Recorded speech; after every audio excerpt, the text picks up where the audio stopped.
industry scientific advancements has to be compensated with the challenges of the digital era in par excellence with the environmental sustainability. 2 days ICSSR sponsored international conference titled New Frontiers in Research, Challenges and Innovations, organized by PG and Research Department of Library and Information Science in collaboration with Research Committee, Nirmala College for Women, Autonomous, Coimbatore, Tamil Nadu, India, is a prestigious institution of higher learning which constantly aims at the emancipation of young women. Under the direction of the Religious Society of the Franciscan Sisters of the Presentation of Mary, founded by Reverend Father Joseph Louis Rave. The purpose of this international conference, NFRCI 2022, is to address the new thrust areas in research for developing innovative ideas and to establish a profound impact in theoretical and methodological approach, innovative techniques, research trends, and analysis for the creation of knowledge through varied learning process.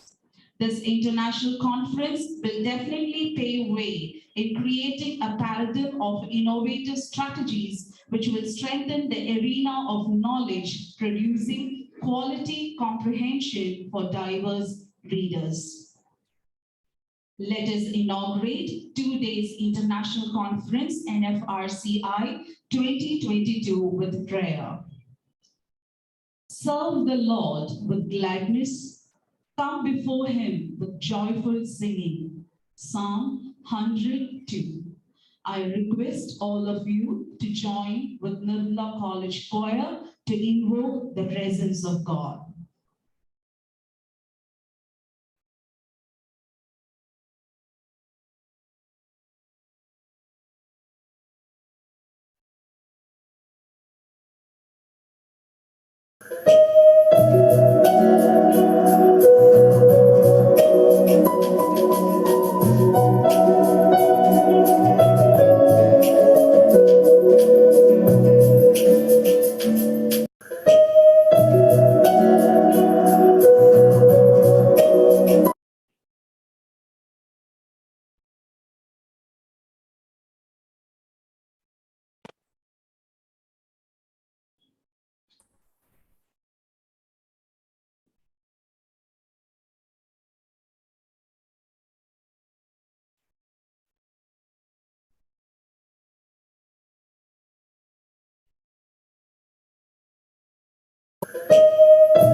I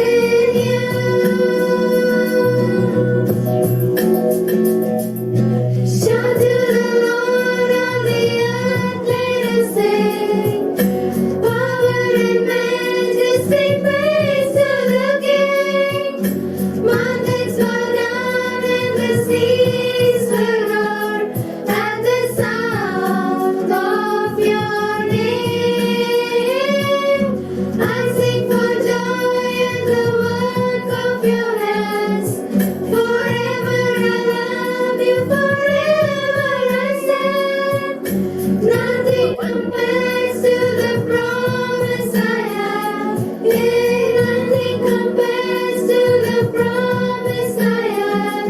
Nothing compares to the promise I have in you.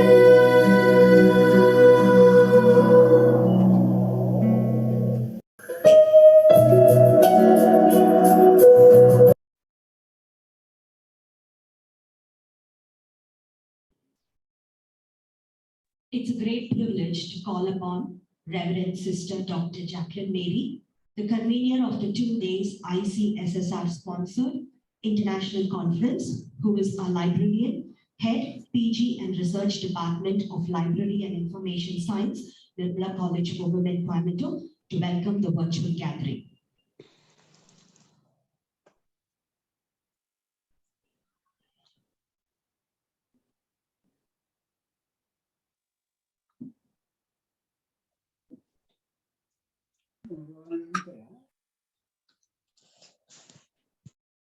You are the light of the world, like a city on a hilltop that cannot be hidden. In the first place, I pray that the Lord Almighty may shower His benevolence on us today and guide us as we gather here collectively to cherish and grow together in our endeavor. Honorable Vice Chancellor of UA Velasa University, Sri Lanka, Professor Chancellor Ratnasekhara, other eminent dignitaries and speakers of the event, Secretary of Nirmala College, Reverend Sister Dr. Ruby Alankara Mary, Principal Reverend Sister Dr. M. Helen, Vice Principal Reverend Sister Dr. Mary Fabiola, heads of the various academic bodies, Excellencies, faculty members, distinguished participants, researchers, and dear students. It gives me great pleasure to welcome you all to this ICSSR sponsored 2 days international conference being organized jointly by the Department of Library and Research Committee of Nirmala College for Women.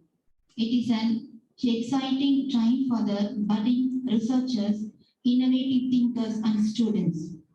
I would like to take this opportunity to honorably welcome Professor Chancellor Ratnasekhara, Vice Chancellor, UA Velasa University, Padala, Sri Lanka, for this spectacular event.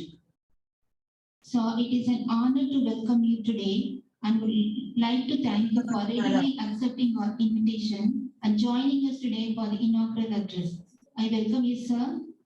I am overwhelmed to welcome Professor Dr. K. Murugavel, Registrar, Senior Professor and HOD of Physical Education, Bardar University, Coimbatore, who has wholeheartedly accepted to be the guest of honor for the valedictory session of this conference.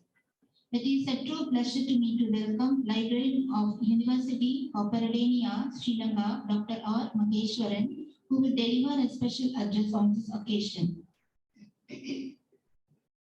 I welcome you, sir, and thank you for making this a truly great international conference with your contributions. We have with us very eminent speaker, Dr. R. Sarangapani, librarian, Bardar University, Coimbatore, who has been exploring the innovations in the field of research and will orient and inform us on the same in his keynote session. I welcome you, sir. I am proud to welcome all the eminent speakers and chairpersons of paper presentation sessions of the conference. Dr. J. Madhavan, Dean and Associate Professor of Physics, Loyola College, Chennai. Dr. M. Victor Anthony Raj, Assistant Professor of Physics, Loyola College, Chennai. Dr. B. Bhuvaneshwari, Associate Professor of Computer Applications, Bardar University, Coimbatore.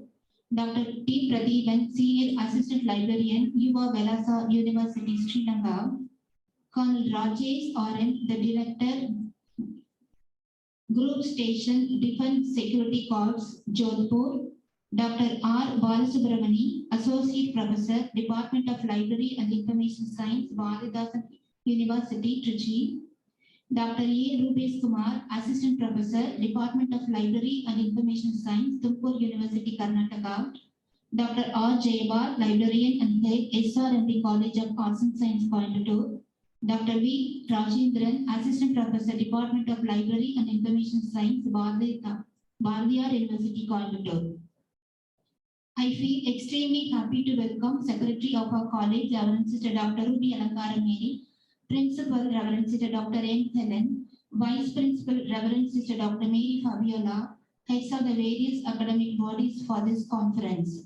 The organizing committee, in collaboration with the Indian Council of Social Science Research, built up a stimulating program for 2 days deliberations. To give you an idea of what you can expect and what we hope to achieve over these 2 days. The program offers over 70 presentations, including keynote address, special address, technical sessions, Asadika Amrit Mahosav commemorative lecture, and paper presentations. The presentations to this conference cover current research in the various themes of the conference. It is my hope that NCRFCI 2022 will be able to achieve its objective in providing an effective forum for academicians, researchers, and practitioners to achieving knowledge, research, innovations, and technology for humanity.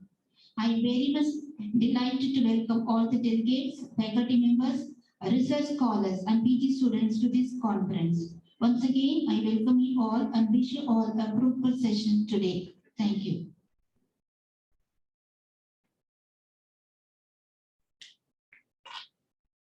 Thank you, Sister.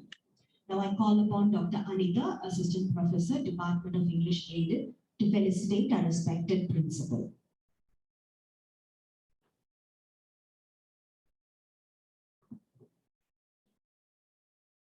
The strong pillar with multitude of determined zeal, who strenuously restructures to develop and promote Nirmala College for Women in all its pride and glory to enhance academic excellences.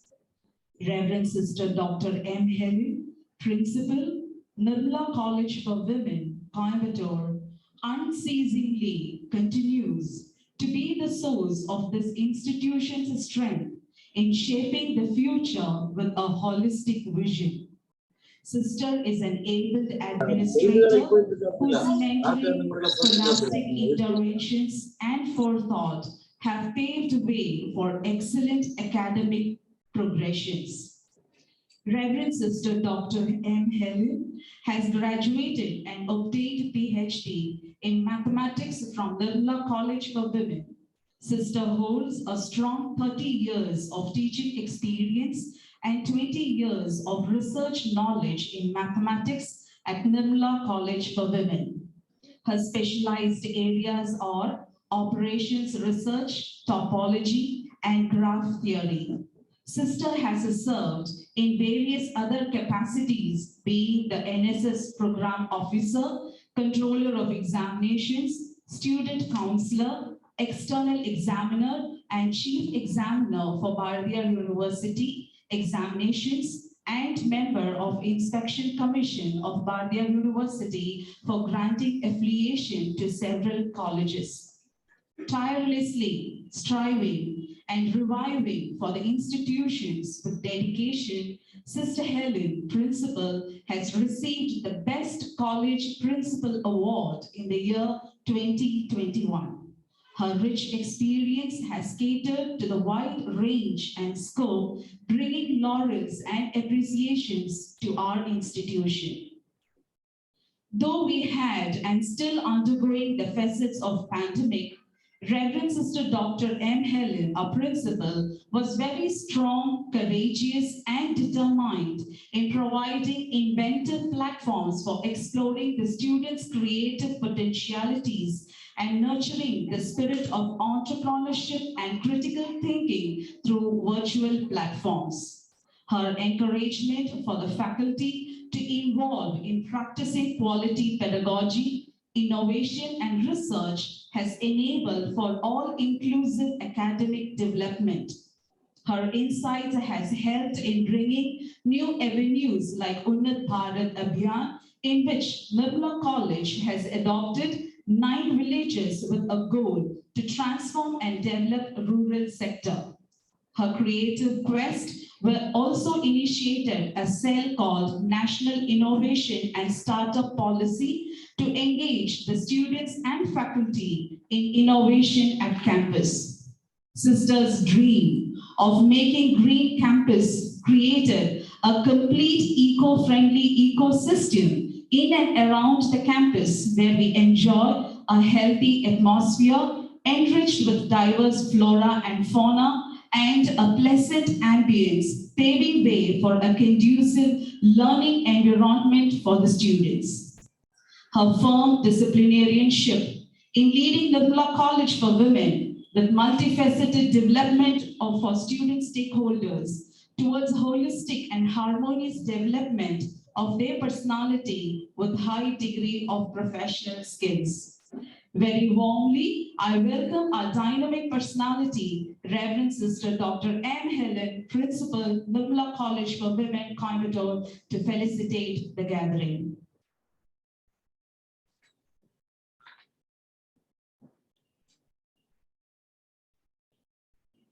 Thank you, Anita. Blessed is the one who finds wisdom and the one who gets understanding. Proverbs 3, verse 13. Good morning. Warm greetings from the management and faculty of Law College for Women. Welcome to the International Conference organized by PG and Research Department of Library and Information Science and Research Committee, Law College for Women, Coimbatore. Higher educational institutions contribute to the personal development of individuals and help to educate proactive citizens in societies. Research plays an important role in the economic development of any nation. In fact, research and development form the basis of future competitiveness of an economy. Research refers to a creative work which is undertaken in a systematic manner so as to increase one's stock of knowledge. In the context of education, it would refer to solving educational problems in a scientific and systematic way. From the viewpoint of a larger section, the broad purpose of research is the creation of new asserts that hopefully add strategic or tactical value to the society. The significance of research arises from its promotion of creative thinking, finding solutions to impending problems in a methodical, scientific, and well-determined way, promoting further studies in the area of interest and keeping abreast with the latest development in the selected field of study. The understanding and contribution to quality education is a specific area of study seem to be an imminent challenge faced by the academicians in higher educational institutions in India. The need for an awareness of quality research are not understood clearly among the academia, leading to a wide disparity in research activity and output across the country, both in quality as well as quantity. Now, as far as India is concerned, it has a low base of researchers. The immediate need in this context would be to encourage industry-academic collaboration, promote collaboration between the universities and the public authorities, as also between the government and research development laboratories, and also increase the number of quality of doctoral study students. India has all the potential of being a research hub based on her long tradition of teaching and renowned brain power, which is universally acknowledged. The impediments have to be tackled so as to ease the path to economic prosperity. The researchers face a number of constraints in the form of ill-stocked libraries and absence of well-equipped laboratories. But the need of the hour is for innovations in research. Today, in the era of globalization, research is very important, and it is the need of the hour for the institution's sustainability and development. Further, it is vital to have a knowledge-driven growth based on innovation. Though the pandemic has had a disruptive effect on researchers' ability to continue planned activities, it still provides a unique opportunity to explore new directions in research methodologies like innovative approaches, which I suppose will be discussed in the sessions in this forum. At this juncture, I wholeheartedly thank Professor Jayantha Ratnasekara, Vice Chancellor, Yuva Velasa University, Badulla, Sri Lanka, for his concern to be with us today and to deliver the inaugural address. I am grateful to Mr. Maheshwaran, librarian, and Dr. Pradeepan, Senior Assistant Librarian from Yuva Velasa University, Badulla, Sri Lanka, for accepting our invitation to be the resource persons for the international conference. I wish to place on record my immense gratitude to Dr. Sarangapani, librarian, Bharatiya University, for extending great support in organizing this international conference. His meticulous planning and follow helped us to organize this seminar with great enthusiasm and energy.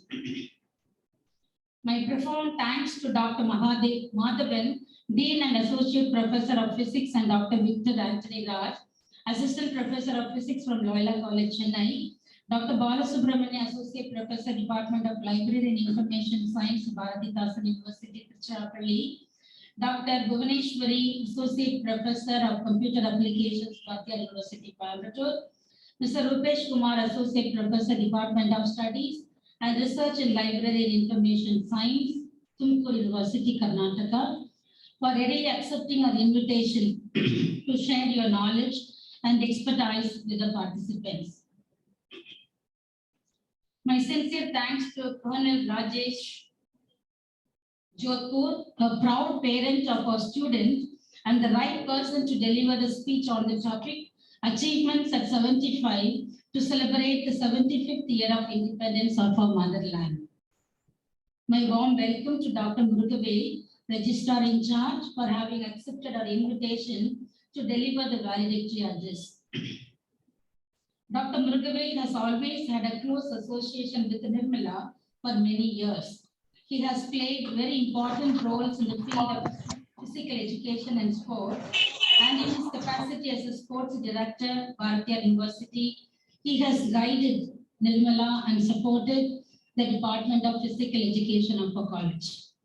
Though this conference is meant for deliberations and fruitful discussions on research, I am happy that the organizers have included a session to commemorate the 75th year of our independence, which I am sure is a feather added to this international conference. I am sure that this academic platform, chaired by the renowned speakers, whose expertise would enrich, enliven, and widen the knowledge of the researchers and the participants. I congratulate Dr. Sister Jacqueline Mary, the librarian, and members of the library committee, Dr. Jyoti Mai, Dr. Anita, Dr. Elvina Mary, Ms. Akshaya, Ms. Satya, Sister Saranya, Mrs. Priya, and the members of the research committee, Dr. Julia Rosemary, Dr. Elizabeth, Dr. Sita Fatima, Dr. Binavati, Dr. Dhanlakshmi, Dr. Pratyusha, Dr. Amrita, Dr. Angusavi, for having organized this international conference, which would prove highly beneficial for the faculty and our research scholars. I wish you all very informative sessions. The rich expertise of our reputed guest speakers will go a long way in helping the participants to find their interest and area of research. Thank you and God bless.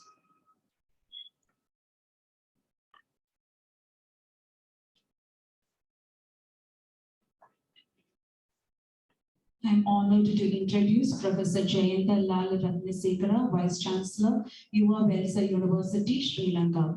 Sir has been reappointed as the Vice Chancellor of the Yuva Velasa University of Sri Lanka by His Excellency, the President of Democratic Socialist Republic of Sri Lanka, Gotabaya Rajapaksa.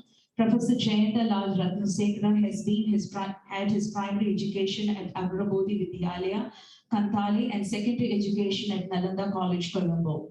Professor has graduated from People's Friendship University, Moscow, Russia, with an honor degree in chemistry in 1988. Subsequently, in 1993, he has appointed his PhD in chemistry from the same university. Professor has joined the Rajaratha University of Sri Lanka as a senior lecturer in August and is promoted to the post of professor in chemistry. He has been the head of the Department of Physical Science of Rajaratha University and the Dean of a Faculty of Applied Sciences Professor has served in 3 World Bank-funded higher education and school education projects in different capacities. Professor was appointed to the post of Vice Chancellor of URLC University by His Excellency the President in the year 2017 and holds that position to date. Thus, he has a wide knowledge and hands-on experience on the Sri Lankan higher education and school education systems. His research interests are in the fields of renewable energy sources, environmental chemistry, theoretical chemistry, quality assurance in higher education, science education. He was awarded the Presidential Award for the scientific publications published in the year 2016 and the National Research Council Merit Award for the scientific research. Professor has contributed immensely for the development of quality assurance activities in the Sri Lankan university sector.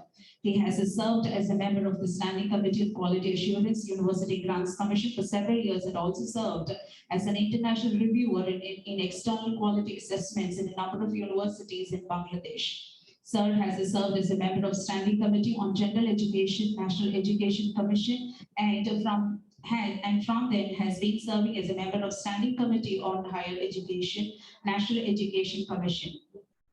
Professor has been a trainer and a resource person in numerous training programs and workshops. He is also well known as a freelance writer for newspaper, author, and a translator. I welcome you, sir, to deliver the inaugural address. Thank you very much. Very good morning.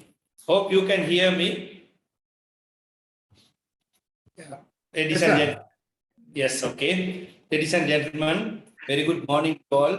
And I am extremely happy to be present with you all on this special occasion, the inauguration of the International Conference on New Frontiers in Research, Challenges and Innovations, NFRCI, organized jointly by the Department of Library and Information Sciences and the Research Committee of the Nirmala College, Coimbatore. At the outset, I would like to thank the organizing committee for inviting me to be present with you in this inauguration. Of course, I would have preferred to be physically in Coimbatore. There are several friends I can see that those who have joined virtually, Professor Sarangapani from Bharatiyar University and Dr. Bala from Bharatidasan University, and there are several others I have met on the recent, the previous visits to Tamil Nadu and India. So let's come back to it. I also congratulate the principal, Dr. Helen, the principal of the Nirmala College, as well as Sister Jacqueline, the librarian, who have made several efforts to make this conference a success. I congratulate you at the beginning for this successful organizing this conference. Of course, we all know that the international research conferences are great opportunities not only for researchers and scientists, but also for students, policymakers, and other stakeholders as well. International research conferences provide a great opportunity to connect with people, scholars with different perspectives and views, learn from them, and to make new relationships. The international research conferences pave the way for scientific cooperation by connecting with the researchers and scholars from different countries. So that is where the importance of the international research conferences comes in. However, we all know that the COVID-19 global pandemic, which has been now with us for more than 2 years all over the world, has changed the entire landscape of human activities while opening new gaps in human knowledge, processes, technology, etc. The new situation, we might see the post-COVID era in the near future, hopefully, reiterates the importance of the generation of new knowledge and its dissemination. It is in this context, the theme of this conference, New Frontiers in Research, Challenges and Innovations, becomes important. I firmly believe that this NFRCI 2022 would provide a fruitful platform to share research findings and to exchange views for wider interactions among scholars from different countries, despite the restrictions imposed by the COVID-19 pandemic.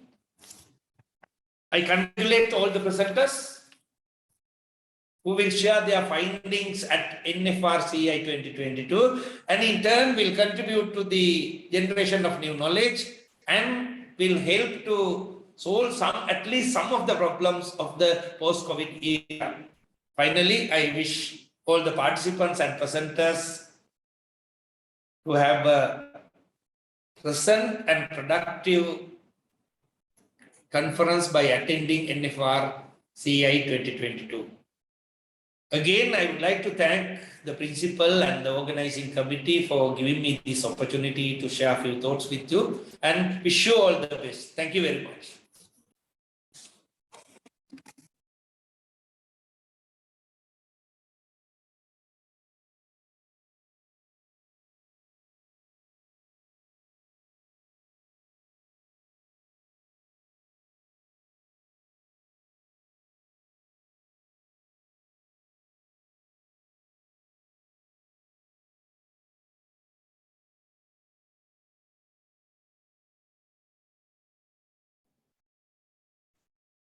It's a privilege to introduce Dr. R. Sarangapani, librarian, head in charge, department.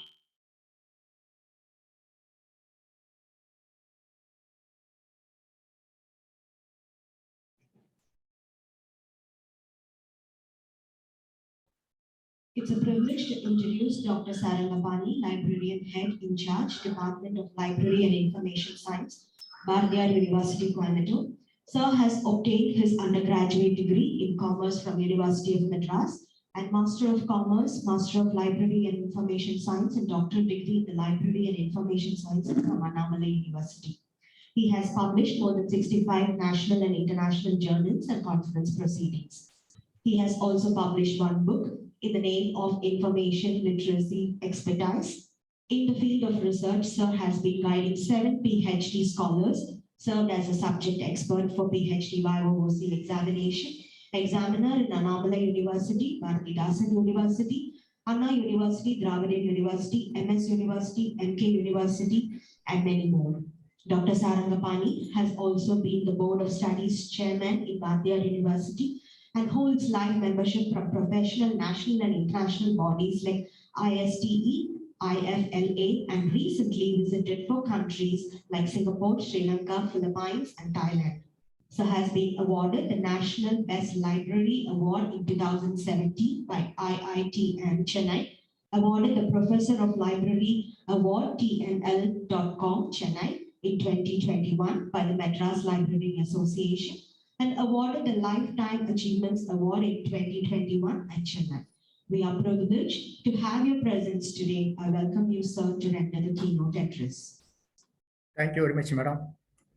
Most respected Honorable Vice Chancellor, Professor Jayantral Rathashekara, Yuva University, Sri Lanka, and respected Sister Dr. M. Helen, Principal of this college, and my friend Dr.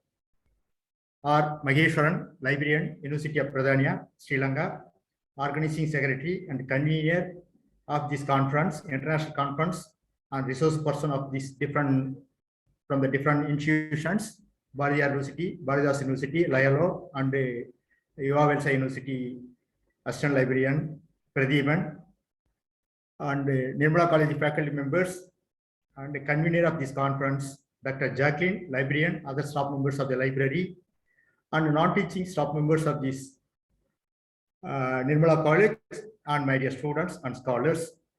Very good morning to all of you. A warm greetings to one and all. Once again, a warm welcome to for these occasions.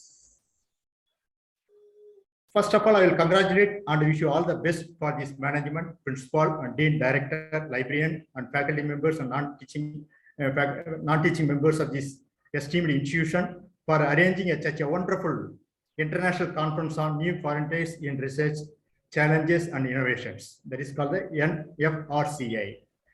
I think, first of all, I thank to the management and principal organizing secretaries for giving me the excellent opportunity for delivering my keynote address for these occasions.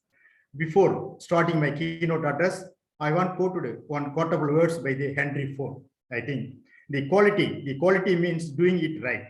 The quality means doing the right when no one is here looking. That is called the quotable words by the Henry Ford.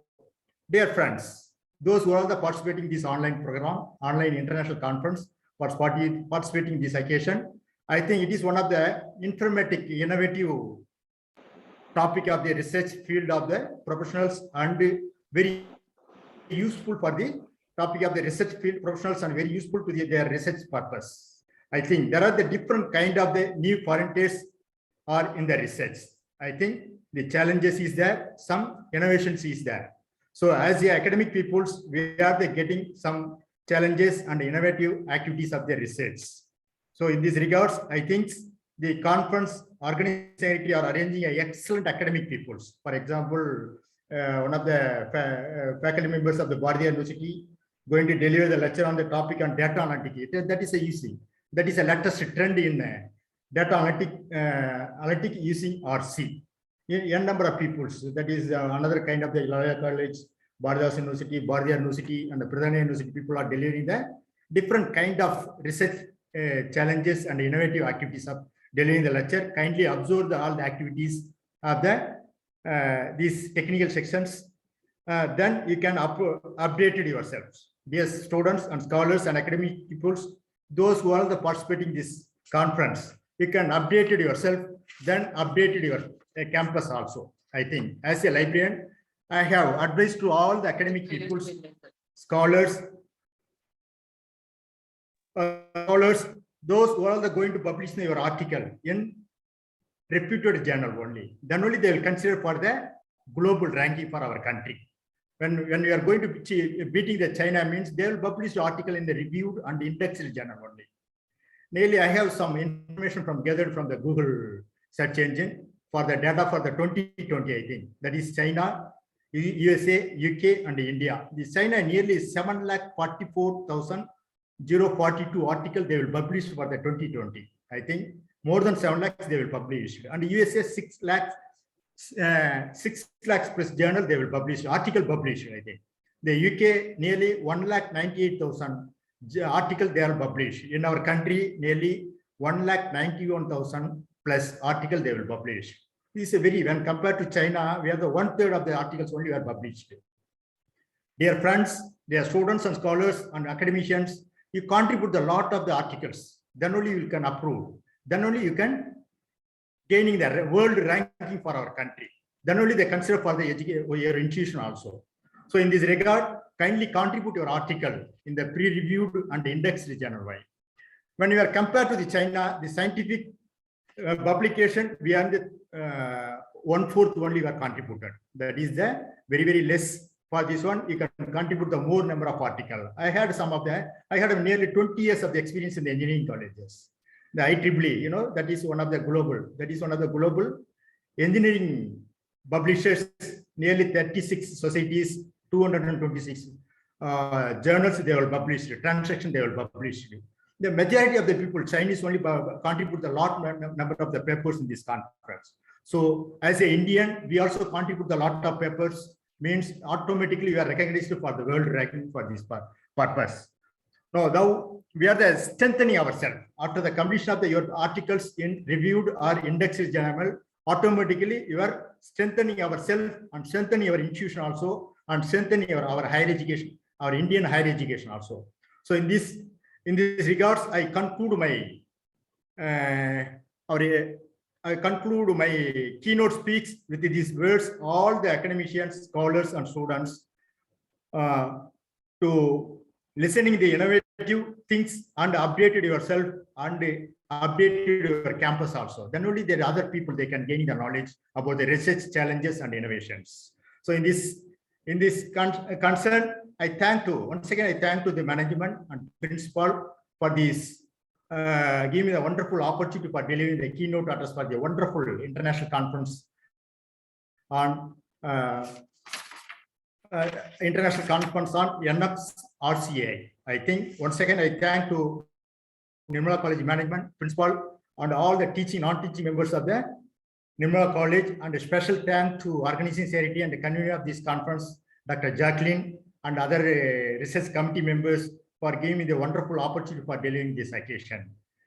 Thank you very much. Once again, Jai Hind. Thank you.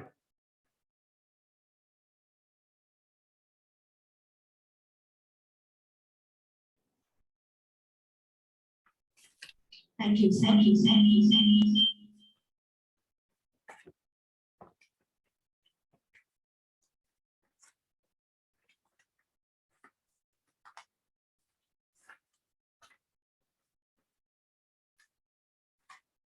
Privilege to introduce Mr. R. Maheshwaran, Library University of Perantia, Sri Lanka. Sir has his Master of Library and Information Science. He is a Faculty of Graduate Studies, University of Columbia.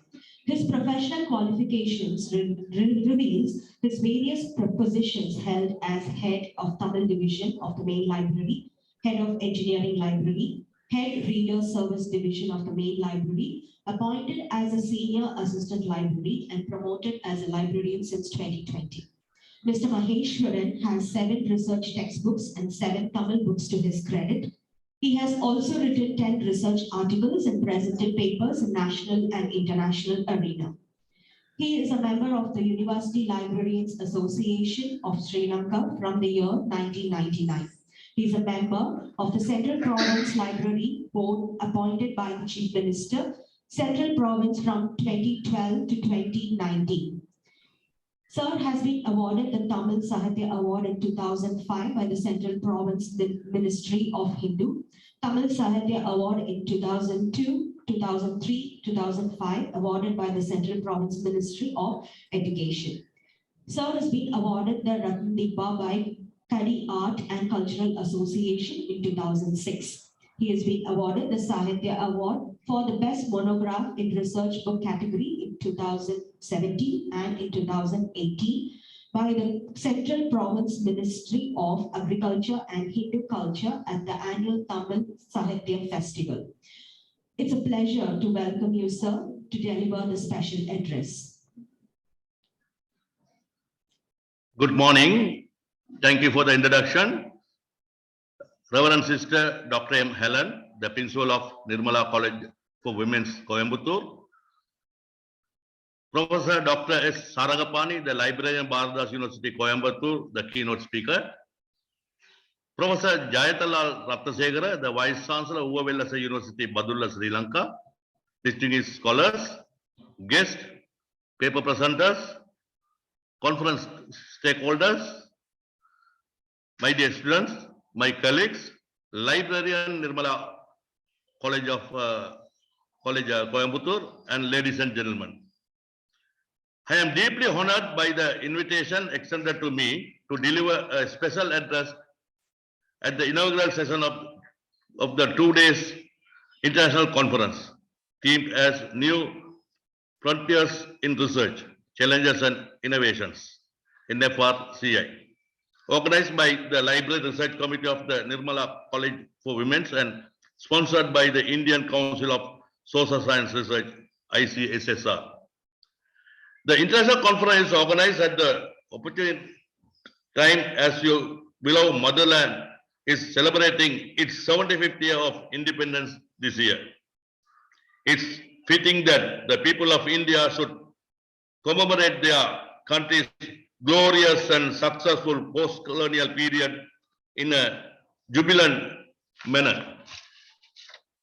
Your nation achievements should be celebrated and highlighted through conferences of this caliber for science and technology, supported by research and development initiatives are the secret behind social economic development of your country. It needs no emphasis to state the research and development effort vastly contribute in poverty, elevation, employment generation, enhancement of income, and improvement of quality of life of the rural and urban poor. In addition to that aspect, in recent times, your economy has been buttressed through substantial increase in GDP and exports. Thanks again for the ongoing R&D initiative of India. Further, India long term national defense research effort have yielded gain in defense and military strength, expansion in air and sea lift capacity, tactical air power, stocks of weapon and ammunition, locally built modern military equipment, including weapons, tanks, and missiles, have sharply increased the military security of India over the years and ensure its military readiness by being a regional superpower. India also gives strength and protection to small states in the region. Prudent and presided leaders of India and all the stakeholders behind the progressive journey of India should be thankful, remembered in this Jubilee year. On the other hand, scholars, academics, scientists, researchers, innovators, and professionals of India deserve salutation for the service they have rendered for the present achievements for motherland. Therefore, it is the bounden duty of the government, universities, academic institutions, research institutions, and funding agencies to provide resources, facilities, opportunities, and platform for the scientific, technological, and research communities for creation of new knowledge and new product through profitable research ventures. And academic commissions, practical-led and professional research should be encouraged and facilitated in abundant measure. But the fruit of the research output will not reach the people, that is, general public. If the researchers lack relevance, applicability, and coverage, esoteric and irrelevant research attempt will waste the time and resources. And at the same time, fertile research output will not fulfill real world needs. Hence, we are in need to innovate and high impact research effort that deliver solution to challenges faced by humanity in the future. As well,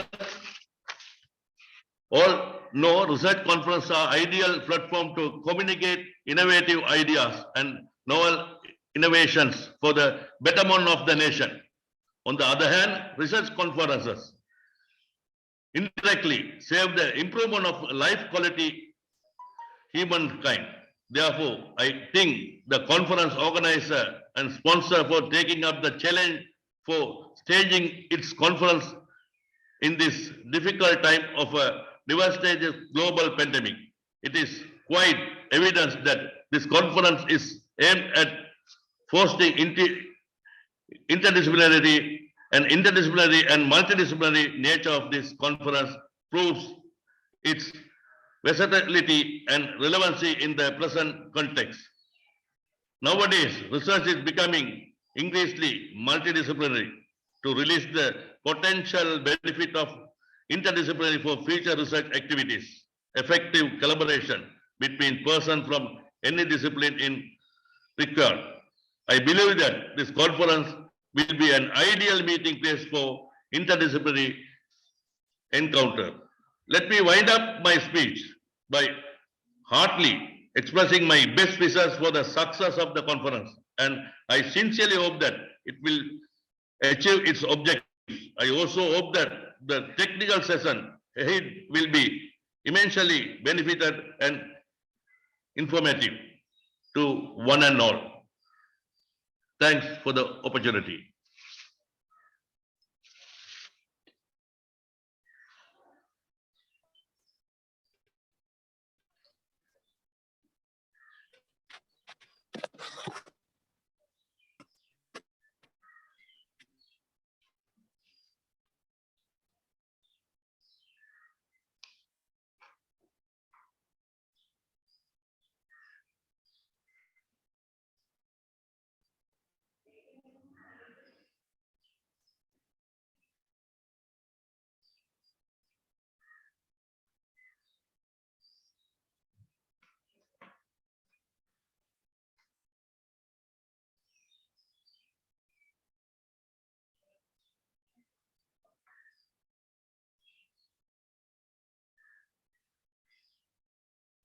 you, sir.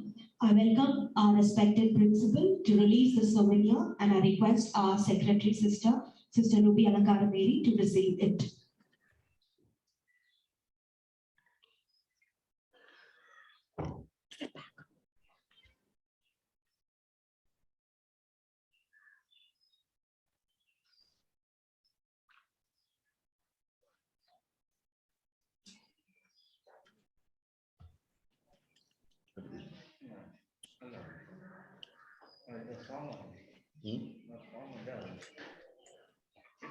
Count.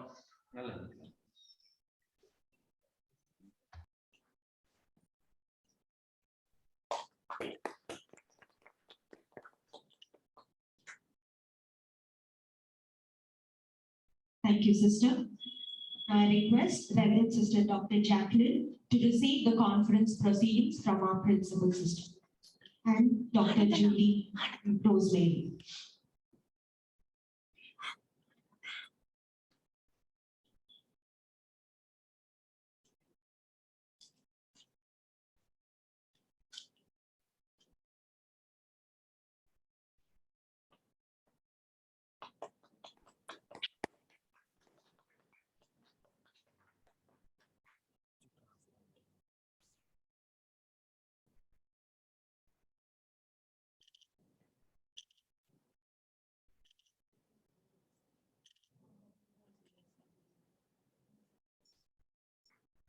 Thank you, dear sisters. Thank you, ma'am.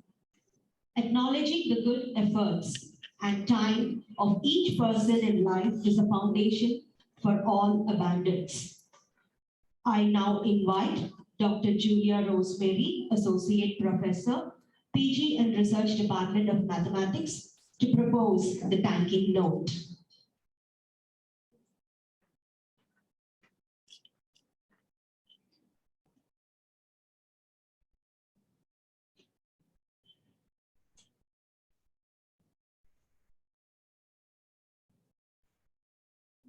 Good morning to one and all present here. Honorable Chief Guest of the day, Professor Jayantalal Ratnashekara, respected librarians, Professor Dr. R. Sarangamani, and Mr. R. Mageshwaran, our college secretary, Reverend Sister Dr. Ruby Alankara Mary, our principal, Reverend Sister Dr. M. Helen, and to all the participants, warm greetings to everyone. It is such an honor for me to get the opportunity to thank all the dignitaries in the inaugural session of the 2 days ICSSR sponsored International Conference on New Frontiers in Research, Challenges and Innovations, NFRCI 2022. On behalf of the PG and Research Department of Library and Research Committee of Nirmala College, I extend a warm welcome to all. I would like to express my gratitude to all the esteemed delegates of the conference for their presence and contribution to make this conference a grand success. I extend my gratitude to our Honorable Chief Guest, Professor Jayantalal Ratnashekara, Vice Chancellor, Ua Velasa University, Badula, Sri Lanka, to take out time from his busy schedule to grace the event. Thank you, sir, for your inspiring and also your encouraging inaugural address. A special note of thanks to Professor Dr. R. Sarangamani for the keynote address and for providing immense support to make the conference successful. Also, I extend my gratitude to Mr. R. Mageshwaran, University of Peradeniya, Sri Lanka, for delivering the special address. At this juncture, I wish to extend special note of welcome and thanks to the resource persons, Dr. J. Madhavan, Dean and Associate Professor of Physics, Loyola College, Chennai, Dr. M. Victor Anthony Raj, Assistant Professor of Physics, Loyola College, Chennai, Dr. V. Bhuvaneshwari, Associate Professor of Computer Application, Bharatiyar University, Coimbatore, Dr. T. Prathiban, Senior Assistant Librarian, Ua Velasa University, Sri Lanka, Colonel Rajesh from Jodhpur, and Dr. Rupesh Kumar, Assistant Professor of Library and Information Science, Tumkur University, Karnataka, for accepting our invitation and to enlighten the technical sessions. A special note of thanks to Dr. R. Balasubramanian, for his valuable guidance and support for the conduct of the conference. Also, I wish to extend my thanks to Dr. R. Murugavel, Registrar, Barbie University, Coimbatore, for accepting to eliminate the valedictory address. Also, my special thanks to all the chairpersons of the paper presentation session. I am very happy to extend my thanks to Reverend Sister Dr. Ruby Alangara Mary, our secretary, for her prayers and wishes. I take immense pleasure in extending my sincere thanks to our principal, Reverend Sister Dr. M. Helen, who had rendered the felicitation and for guiding and giving us the direction for taking this international conference to greater heights. Next, my sincere thanks to Vice Principal, Reverend Sister Dr. Mary Fabiola, Controller of Examination, Reverend Sister Dr. Emelda Mary, Dean of Academics, Mrs. Valencia Kamal, Dean of Student Affairs, Dr. U. Mary, and IQAC Coordinator, Dr. Pauline Vasanthi Joseph, for their support and cooperation. A special note of thanks to Reverend Sister Dr. Jacqueline, librarian, Nirmala College for Women, convener of the conference, for her innovative ideas, support, and encouragement throughout the conference and making it a grand success. Also, I thank Library and Research Committee and other supportive members for their untiring work. I wish to extend my special thanks to ICSSR for the aid from them with which we are able to conduct international conference. Our sincere thanks to the sponsors, High Tech Furniture, Jairaj and Associate, Global Books, and the Universal Scientific Company also. I thank faculties from other and from our own institution for spending their time to attend the conference. Last but not the least, I thank all the paper presenters, all the research scholars, and the students for making this conference a grand success. Thank you, one and all.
Thank you all for the patient listening. With this, we are winding up the inaugural session.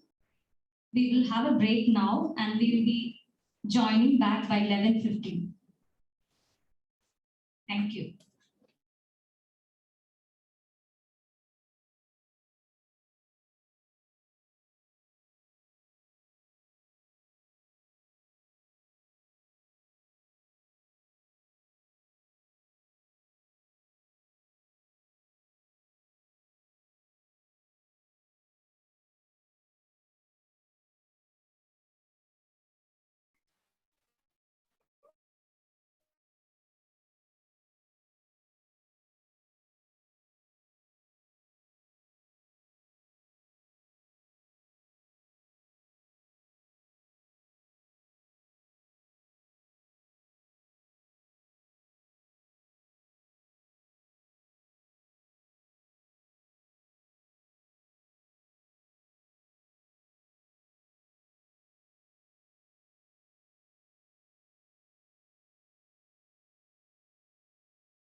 very naughty.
Hello.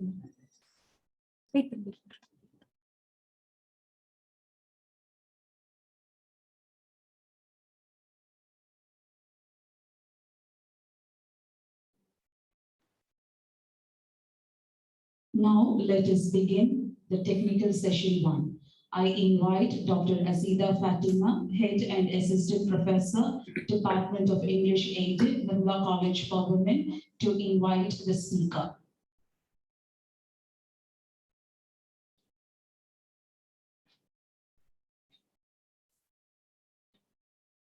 Every morning is a new hope. What effort you put today academically, success will follow tomorrow automatically. Good morning to the elite gathering. It's the possibility of having a dream come true that makes life interesting. The 2 days ICSSR sponsored International Conference on New Frontier in Research is a reality. We begin the conference technical session with a person whose word can be life-giving waters. Words of true wisdom are as refreshing as a budding brook. Words satisfy the soul as food satisfies the stomach. The right word brings satisfaction to the speaker and the listener. One such person is Dr. J. Madhavan, Dean and Associate Professor of Physics, Loyola College, Chennai. An epitome of greatness and erudition with a varied experience of 3 decades. Sir has published 152 papers in the international arena of referred journal. His voracious reading has made him author of 4 books. Being an ardent researcher, he has guided 40 MSc students, 22 MPhil scholars, and 31 PhD scholars, currently guiding 4 PhD students. His research pursuit is that he has mobilized 1 crore 60 lakhs from various funding agencies like DST, UGC, and Times of India. His academic achievements are manifold. To name a few, Father Edappalli Research Award 2006 and 2008 by Loyola College, Chennai for significant research contribution. Recognized as reviewer for 20 international reputed journals, he is much sought after guest speaker, life member of Indian Association of Crystal Growth and Indian Laser Association. Dr. Madhavan, sir, you will definitely steal the show in style. Your academic excellence, coupled with rich experience, will benefit the learner abundantly. A hearty welcome to you, sir. A note of welcome to the staff from other reputed institutions.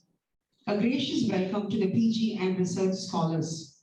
Happy learning to the academic forum. Once again, a garland of welcome to all.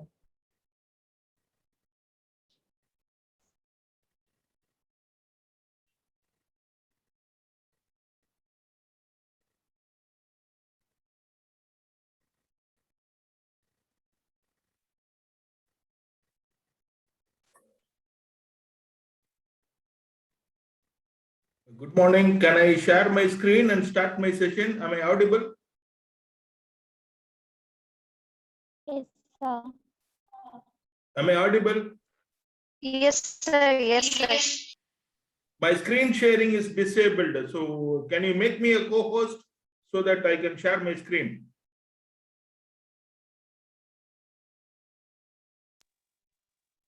Yes, sir. Sure, sir.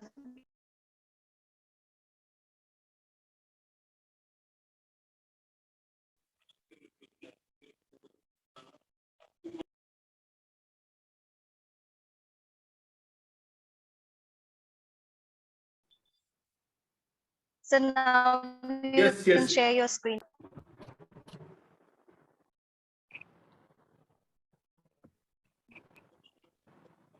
Is my screen visible? Can I start?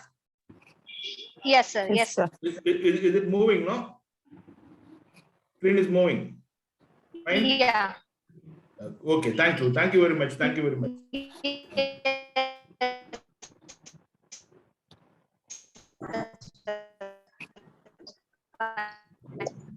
Thank you.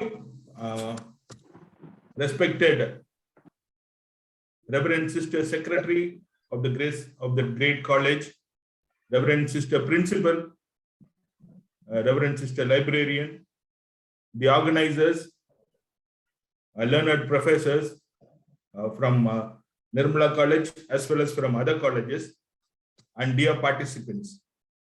We are warm welcome and good morning to you all.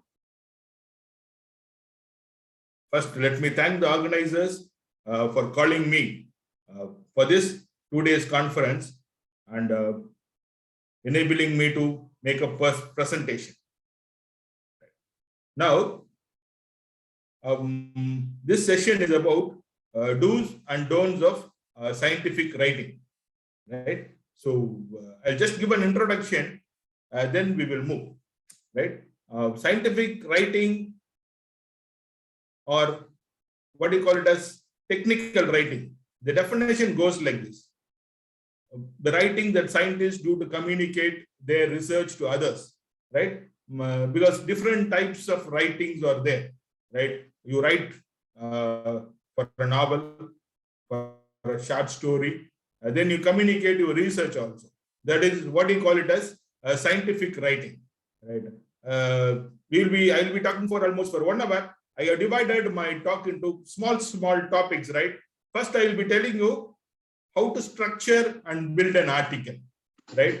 And then a little bit on titles and abstracts. There is a need to tell you something more about titles and abstracts. The reason behind that is when people search, they search with titles and abstracts only. The first thing they see is the title and the abstract. And then after you write an article, you submit it to a journal and it gets evaluated, what do you call it as a review, peer review. You call it as peer review. And I'll try to explain the workflow and different formats of peer review. After review, that review has to be responded by the authors. So a little bit more on responding to review, how to respond to review.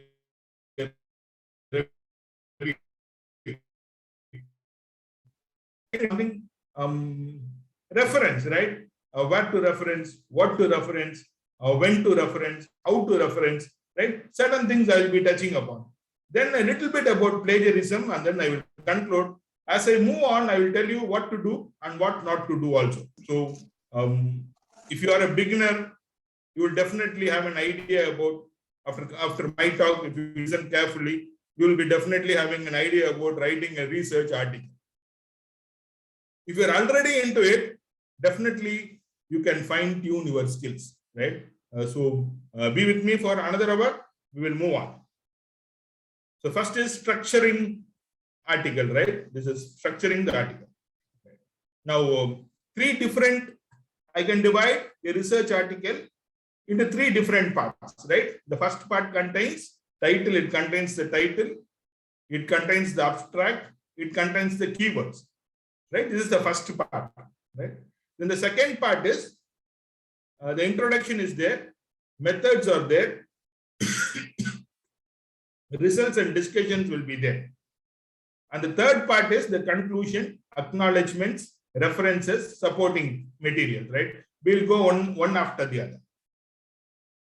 Characteristics of an effective title, how a title must be. First thing is, a title must attract readers' attention, right? So whenever one looks at the title, he must get attracted, right? It must contain fewest possible words, because your title must not be lengthy, right? Your title must not be lengthy. It must adequately describe the contents, right? Whatever is inside must reflect in the title, right? It must adequately describe the contents. It must be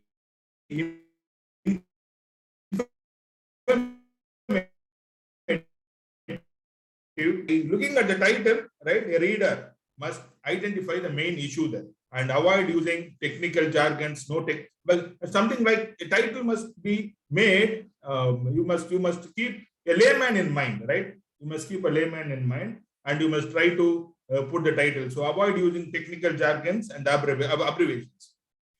Right. Now coming to authorship. After title, you can see the author's name. Right. I have divided it into two. One is the good way of representing an author, right? Another one is the poor way of giving authors, right? The first author, who had made the significant contribution to the research.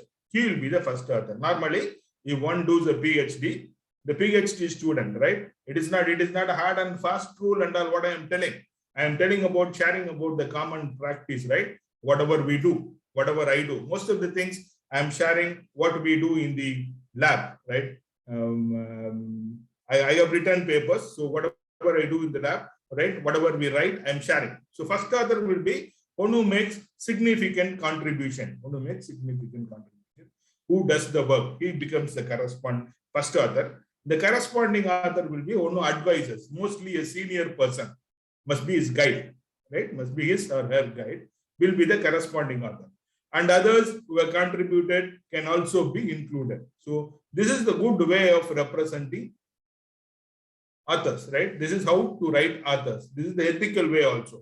Now, what is the poor way of writing? One you call it as ghost authorship, another one you call it as gift authorship, right? What is this ghost authorship? He will be doing all works, and when you're writing a paper, his name will be avoided, right? You call it as ghost authorship, right? He will be doing most of the work. He should have contributed significantly.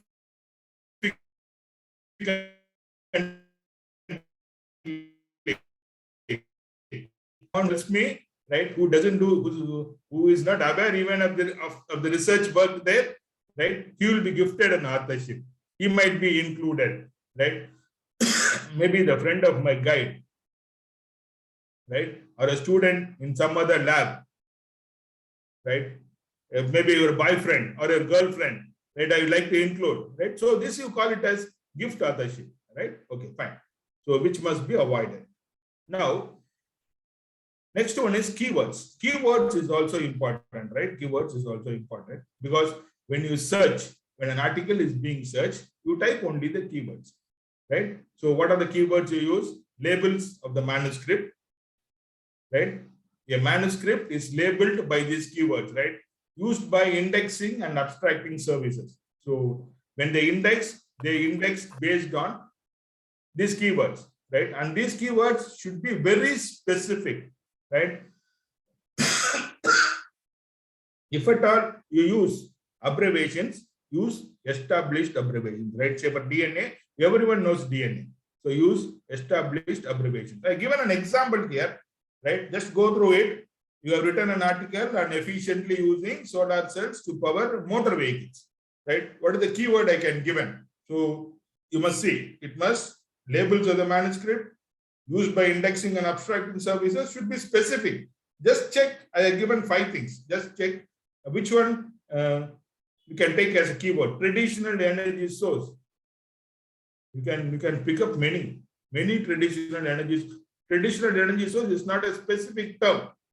Alternative energy source.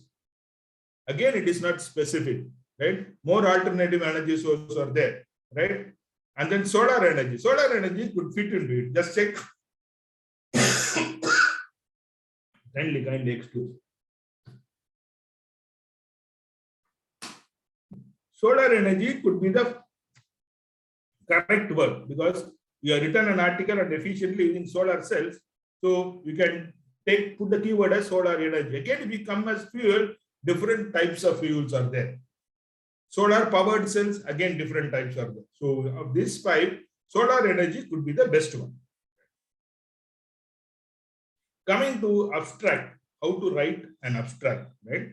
You summarize the problem, methods, results, and conclusion in a single paragraph. You have to make it interesting, and the readers must understand the same also. Make it accurate and specific, right? Normally, clear abstract will influence whether or not the work is considered. It means that when you send it to a journal, the first thing is they will be reading the abstract. So a clear abstract will influence whether or not the work is considered.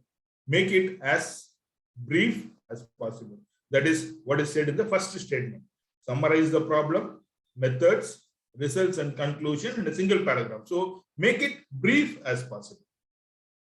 Now, how do you build an article?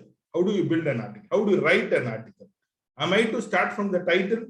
Am I to start from the abstract? Because title comes first. If you take an article as it is, title is the first one, then the author's name is there, then you have the abstract, then you have the keywords, then the introduction component comes, then your methods comes, results come, discussion come, conclusion is there. So this is how we see a research paper. Now while writing, right, how to write it, how to build up your research paper. You start from figures, tables, right? I have done my experiments, or I have collected data. Now I have my figures and tables, I have my data with me. I start from my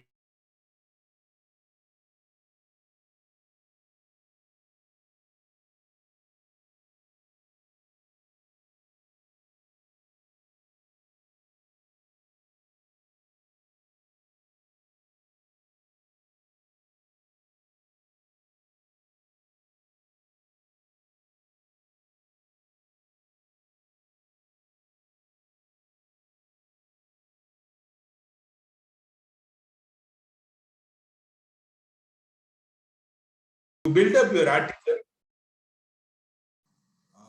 up your article in such a way that you start with figures table, then move on to the methods, results, discussion, conclusion, introduction, and then frame your title, abstracts, and keywords. Now, how the introduction should be. Provide a brief context to the readers. Address the problem. Identify the solutions and limitations. Right? Identify what the work is trying to achieve. Provide a perspective consistent with the nature of the journal. Because this sentence, providing a perspective consistent with the nature of the journal, differs from journal to journal. So, introduction, I will be telling you again. So, I will stop with this. Maybe after 2 or 3 slides, I will come back to introduction again. Now, I have given an example, a scenario, right? You are sending a paper to a publisher on supercapacitors, right? You are sending a paper to a publisher on supercapacitors. You have already written and published a paper on the same topic, maybe in a different perspective or to a different journal. Can I reuse the introductory section from the previous article? Is it acceptable? Because it is the same work, right? I need to write an introduction about supercapacitors. Introduction to supercapacitors is going to be the same, but still it is not acceptable. Right? It is not acceptable. So you cannot make use of the same introduction, right? Okay, fine. Now methods. Describe how the problem was studied. That is what is called as methodology. How do we study? Include detailed information. Give detailed information. If the procedure is published already, you need not describe the same procedure. Instead, you can cite it. Right? You can refer to it. Now, in this methodology, if you are a science student, you need to give your equipments and the materials used. Identify the equipment and materials. Whenever you talk about an equipment, give the model, give the make, right? Give the model and give the make. Say, for example, even the range. Say, for example, if you are a science, physics, chemistry, and material students, give me an example of UV visible spectrometer, a common instrument, right? Some instruments study only up to the visible region. Maybe you can measure only from 200 to 800 nanometers. Right? Some go up to near infrared, that is UV, visible, near infrared. So it covers UV, visible, and near infrared. It goes up to 2000. So it differs. So if you give an equipment, right? If you don't understand, just take this word. If you give an equipment, right? Give the model of the equipment, give the make, and then the range. So identify the equipment and the materials used. This is how your methodology section must be. Now, in the methodology, you have ethics also, right? If you do an experiment on humans or animals, they must follow applicable ethics standard. Approval of the ethics committee is required and should be specified in the manuscript. This the journal itself demands. Editor can make the decision on ethics, right? And if you do work on humans, animals, right, this ethical committee approval is very much required. It's very much required. Right? Now, results. How to write the results? You must include data of only primary importance, right? When you write the result, only important data you must include. It is not that you include everything.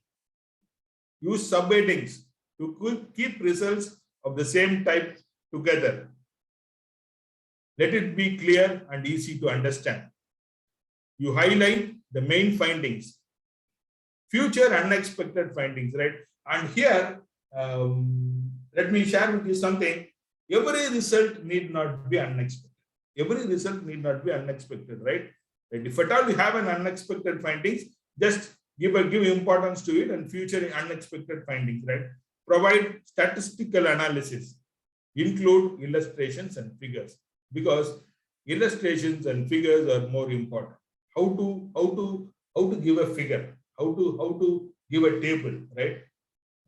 Don't connect with anything. If I have a figure or a table, let me not connect with anything. As a standalone diagram, as a standalone table, as a standalone illustration, it must give some information. That is the correct diagram. A diagram must give you some information. Just by looking at the diagram, it must give some information, right? Without any description itself. That is a good diagram. So every diagram must give you information, right? That is a good diagram, right? If it requires an additional things, right? I don't think it could be listed under a good illustration or a good figure, right? So as far as results are concerned, include data of only primary importance. Use subheadings to keep results of the same type, right? Don't scatter. Let it be clear and easy to understand. The main findings have to be highlighted, right? And if there are unexpected findings, you future, right? Provide statistical analysis and include illustrations and figures. Discussion. So results have been presented. Now coming to the interpretation. It is the most important section. First 4 lines, what to do, and the second 4 lines, what not to do, right? So first 4 lines in the discussion part, it is interpretation of results, most important section. Make the discussion correspond to results and complement them. In the discussion, do not include other things which were not in the results, right? Make the discussion correspond to the results and complement them. Compare published results with your own. I'll give you an example for this.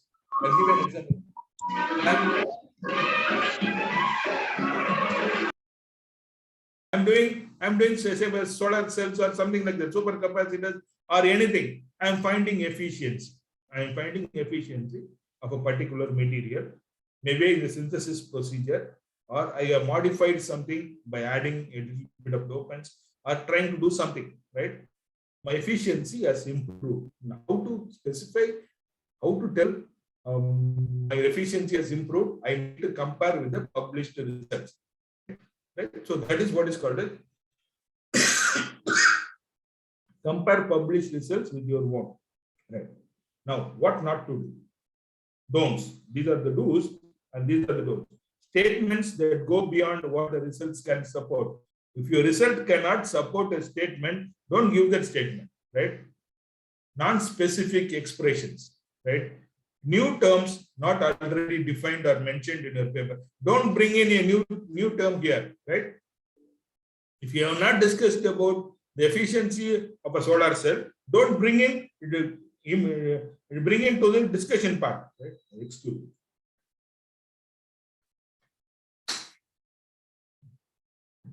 Speculations and imaginations, avoid.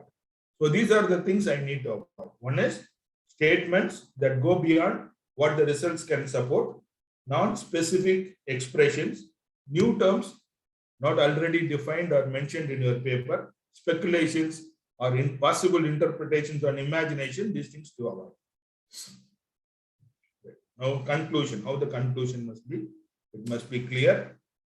I must provide justification for my work, right?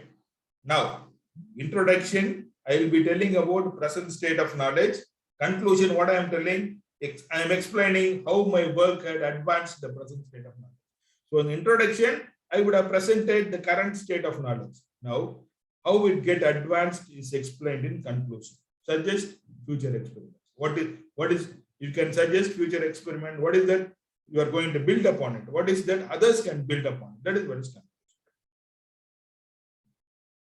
Now, after conclusion, you can have acknowledgements, right? Advisors, financial supporters and funders, proofreaders and typists, suppliers who may have donated materials, right? So these are the people normally get acknowledged, and you need to acknowledge it. Suppose, for example, if you have a project supported by any agency, by a private agency, maybe your college would have supported you, UGC would have supported you, DST would have supported you. It is mandatory that you write that the authors acknowledge the fund received under the scheme, right? Because every fund has got a unique code, unique number, reference number with them. That reference number you need to submit, because funding agencies also demand, papers, right? So advisors, financial supporters and funders, proofreaders and typists, suppliers who may have donated materials. These are things you can add in acknowledge. References, right? Do not use too many references, right? 50, 100, no. That is different. That is the review paper. Do not use too many references. This point is important. Always ensure you have fully absorbed the material you are referencing. It means that if I am referencing a material, let me first read that manuscript, right? Avoid excessive self-citation, right? Avoid excessive self-citation. It means that I must not cite myself. I have a topic on good citation behavior. I will tell you what is self-citation there. Avoid excessive citation from the same region or institute, right? Do not quote your colleague excessively, right? There is a limit in it. Conform strictly to the guidelines for authors. So these are the things you need to keep in mind when you reference. Now, I've given some different categories. Which one you will select? While writing a reference, which are the following guidelines to be followed? Cite as many references as possible? No, I cannot cite as many references. Avoid citations of your own work. There are situations where I cannot avoid. Maybe a continuation of my previous work. I need to cite it. So excessive self-citation is prohibited, but if it is required, I need to do. Avoid citations of your own work. Cannot be ruled out completely, 100%. Focus your reference in one region. If it is required, I have to do. You must not focus on your college only, on your region only. It has to be worldwide. You must take reference worldwide. Ensure that you fully understand the material you are referencing. This is the basic thing, right? You must ensure that you fully understand the material you are referencing. As I said in my introduction, little more on how to write titles, right? 3 things, right? Because I have finished that the entire how to build up an article. Now, little bit more focus on titles and abstract. The reason is your acceptance depends on your title and abstract, right? That is why I am giving little more emphasis on this title and abstract. Your title must be declarative. It must be engaging. It must be focused. Right? Declarative means you tell the reader what they need to know clearly. If you read this, you will be knowing this. That is what is declarative. Engaging, right? You must engage them. You must engage them. You must keep with them. Something like a serial, right? It is quite interesting. I must keep with them a song. It is interesting. I must keep with them fully, right? Okay. And you focus on the main novel finding. So it must be declarative, your title. It must be engaging, and it must be also be focused. Now, what to avoid in a title? Don'ts, right? You must tell the don'ts. Complex compound nouns, right? Say for example, excess water weight remover. It could be said in one word, desiccator, right? Desiccator. It means that it is excess water. So avoid complex compound nouns. Don't use abbreviations or acronyms in your title. Avoid using acronyms or abbreviations in your title. Don't put a question mark in your title. Don't ask the reader's question, right? Don't put question marks in your title. Don't be humorous titles are not accepted, right? So these things you can avoid. These are the don'ts, right? These things you can avoid. You must avoid complex compound nouns. You must avoid acronyms. You must avoid question papers. The title must not be humorous. Now coming to the abstract, it is the 5-question technique, right? Why did you do it? Why? First question is why. What did you do? Right? Then how did you do it? The methodology. What did you find out? The results. Combined with the discussion. And what does that mean? So discussion and conclusion gives the answer. So the 5-question technique is, when you write an abstract, remember these 5 questions. Why did you do it? What did you do? How did you do it? What did you find out? And what does that mean? Now, abstract paragraph I am giving, how to design your abstract paragraph, right? Basic introduction to the field, comprehensible to a scientist in any discipline. So I have to include my first sentence must be a very general sentence where a scientist of every field will understand. Here I make the term scientist because I am writing a research journal. Normally the audience will be a scientist, right? So my first line must be a basic introduction to the field, comprehensive to a scientist in any discipline. Any scientist could understand it. Now, second line, you give a detailed background, comprehensive to a scientist in your field. So second line will be a detailed background, comprehensive to a scientist in your field, in a related discipline. Third, one sentence stating the general problem studied in the paper. So one sentence gives the general problem and one sentence summarizes the main result. So first sentence is basic introduction, that is understood by all. Second one, very specific. Third one, you have to state the general problem. And then one sentence summarizing the main result. Now, coming to, then you can write 2 sentences or 3 sentences, how the main results add to previous knowledge. So research is nothing but adding to previous knowledge. Something exists before, I am adding something to it. So 2 or 3 sentences explaining how the main results add to previous knowledge. Now, 1 or 2 sentences to put the results in a more general context, right?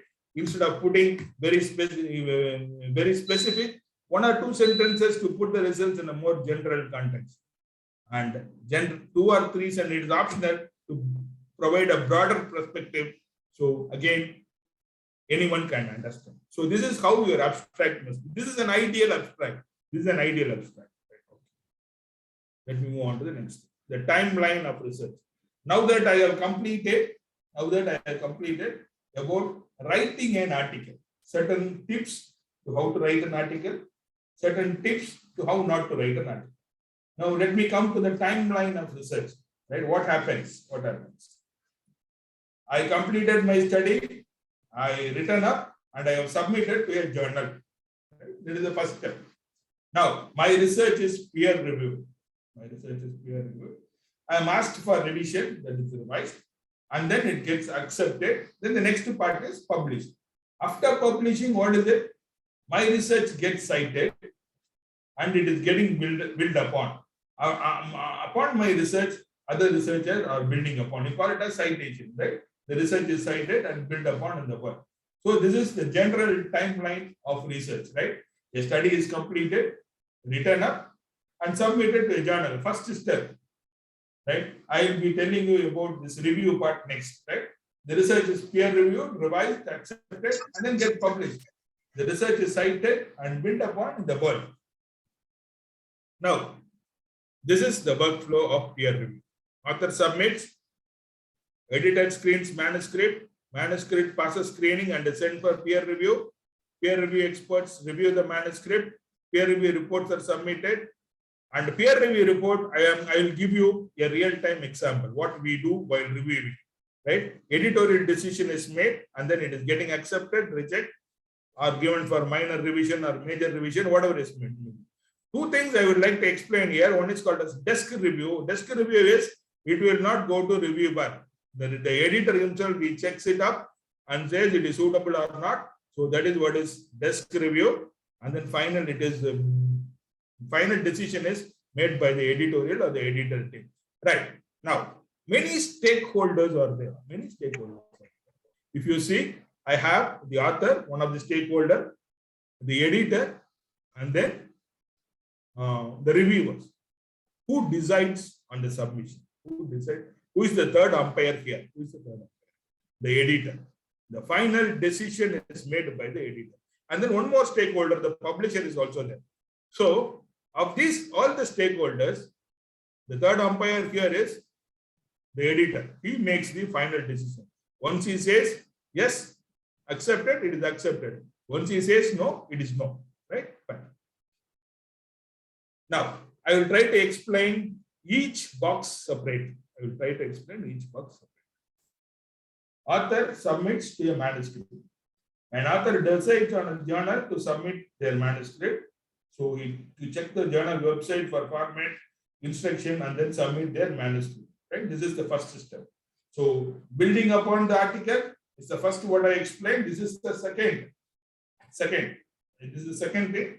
The author submits to a manuscript. And as I said, right, you must remember one thing. Right? No journal accepts through email. Nowadays, no journal is accepting through emails. There is a website, there is a procedure you need to upload. There is a definite procedure for every journal, right? So if anyone says, send your manuscript through email, right? Don't believe. It may not be the correct journal, right? Every journal, every genuine journal has got a website. Every genuine journal has got a website, right? And you need to submit to the website. So it goes first to the editor. The editor screens the manuscript. It is called an initial assessment, or what you call it as the desk review. Editor does an initial assessment on the manuscript, make sure it aligns with the aims and scope of the journal. Each journal has got its own aim and scope. If the quality is very poor, or if it does not align with the journal's requirement, it can be rejected at this stage itself, right? So better be careful, write good English, go through the guidelines to authors for the journal website, and then you prepare so that you can avoid desk rejection. After the editor, what is happened? So after the editor, the manuscript is sent for peer. If the manuscript passes an editor's initial screening, the editor will look for experts in the research field, screen them for potential conflicts of interest, and then invite them to review the manuscript. Right? Nowadays, softwares are available. If I type a particular keyword, it will give you the names of experts, how many papers they have published, what is their H index, the bibliometrics, right? What is their cumulative impact factor? Everything will come, right? So the editor can easily pick. And he can send it to review, right? And nowadays, A minimum of 2 reviewers are required. A minimum of 2 reviewers are required. The manuscript is sent to 2 to 3 peer reviewers who are experts in the topic of the manuscript. They check everything. They check everything. How do they check? Next slide I will share. After 2 or 3 slides, I will share the exact thing. They check that the methodology and results are sound. Write a report with everything that the authors need to address before the paper can be published. That is the peer review. Now, the editor receives the report, the recommendation, make a decision. He may ask the author to revise and resubmit, or it could be rejected, accepted. As I said, it is all editor's decision. Now, different types of peer review. Whatever I have been explaining is pre-publication review. Pre-publication review. Then another thing is post-publication review is after your paper is published, a review could be made by anyone. That is what is journal invited or self-invited. So during pre-publication review, a group of experts, that is what I am talking about. During pre-publication, this I have explained. So I will pass on this. This process can take weeks or months and is the foundation of the scientific purpose. Maybe this line is the one I would like to share with you. This process can take weeks or months and is the foundation of the scientific process. Now, if any journal tells you that we will finish the review process in 3 days, in 2 days, you pay such amount, we will be publishing. Don't believe that it is a predatory journal. It is a predatory, you call it as predatory journal. They prey upon the authors, right? You must not believe them. So this process can take weeks or months, and that is the foundation of scientific process. Post-publication is after publishing, anyone can see, they can see for errors or accuracy. As far as significance, was the study a really turning point? Then what is the impact and what is the reproducibility? This is after publishing. After publishing, anyone can make a comment. Right? Now, what are the different types of reviewing? 3 different types are there. One is called as single anonymous, which is most common in sciences, natural sciences. One is single anonymous. Another one is double anonymous. Another one is we call it as open. So single anonymous means single anonymous, often called single blind, is the most common type of peer review. This is what we do, most common type. The names of reviewers are hidden from the authors, but the reviewers see author names and institutions. Because I have been reviewing for many papers. I know who the author is.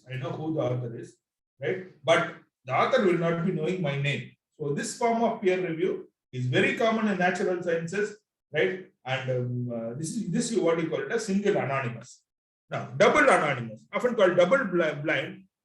A reviewer will not be knowing the name of the authors, vice versa. The authors will also be not knowing the name of the reviewer. This is the most common form of peer review in the social sciences and humanities, right?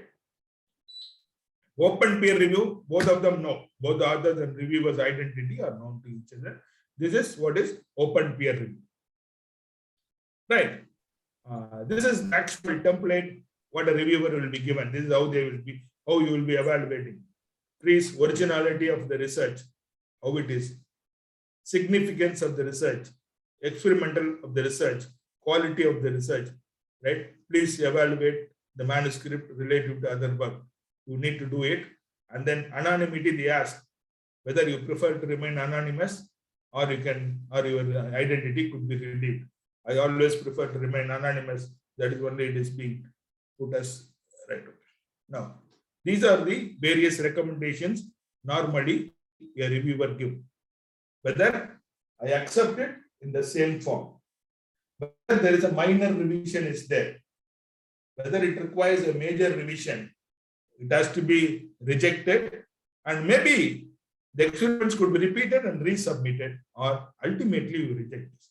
These are the recommendations normally given by the reviewer, right? He says whether it could be accepted in the same form, whether a small revision is required, right? Normally, otherwise it requires a major revision. Could be rejected, of course. Could be allowed to be resubmitted, and then summarily rejection. These are the normal recommendations. And they ask us whether you will be willing to review a revision of this manuscript. Right? They will ask us whether they will be willing to review a revision of this manuscript. Right? Now, two comments they ask. They ask, one is a confidential comments to the editors. Right? What is the strength of this paper? Whether you can accept it or not. Whether you cannot, if you cannot accept it, is there any reason behind it? Right? One interesting review I had, right? That paper was actually copied from my PhD student, right? I wrote confidentially to the editor saying that this paper, which was submitted by my student some 10 years back, was copied and have been resubmitted to me. That is what I wrote to the editor, right? And the paper got rejected. That is different thing. But those things, something like that, confidential comments to the editors, I need to write, and comments to the author. Say, author, you can ask the author certain things, right? Maybe you should have left some data. You can ask for the data. Little bit clarity in the figure you can ask. Maybe in the scale, they should have not mentioned the unit, something like that. So what are the comments to the author, right? That you can include. Right? Now, this is how a reviewer does. So if you are an author, right, you must, these are the expectations. These are the expectations. Right? So if you are author, these are the expectations. If you are going to be a reviewer, or if you are a prospective reviewer, these are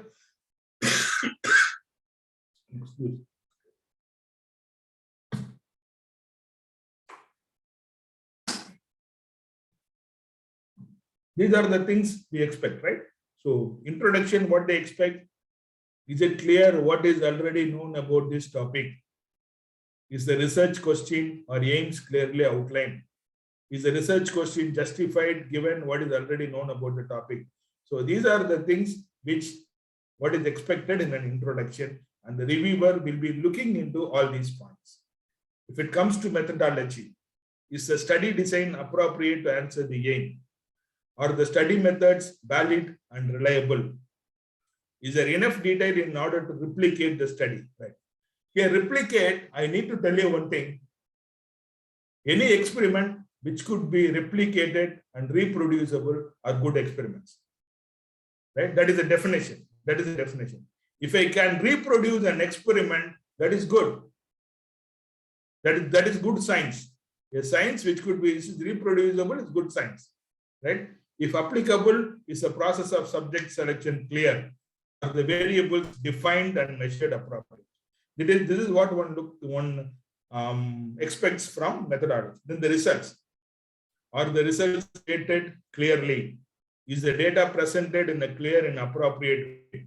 Then coming to discussions and conclusions, are the results discussed from multiple angles and placed into context without being overinterpreted? So three things are given here. I have to discuss from multiple angles, I have to place into context, and I must not overinterpret. Right? Conclusion must answer the aim. Right? Conclusion must be supported by the result. Or the limitation of this study fatal, or it is going to be an opportunity for future research.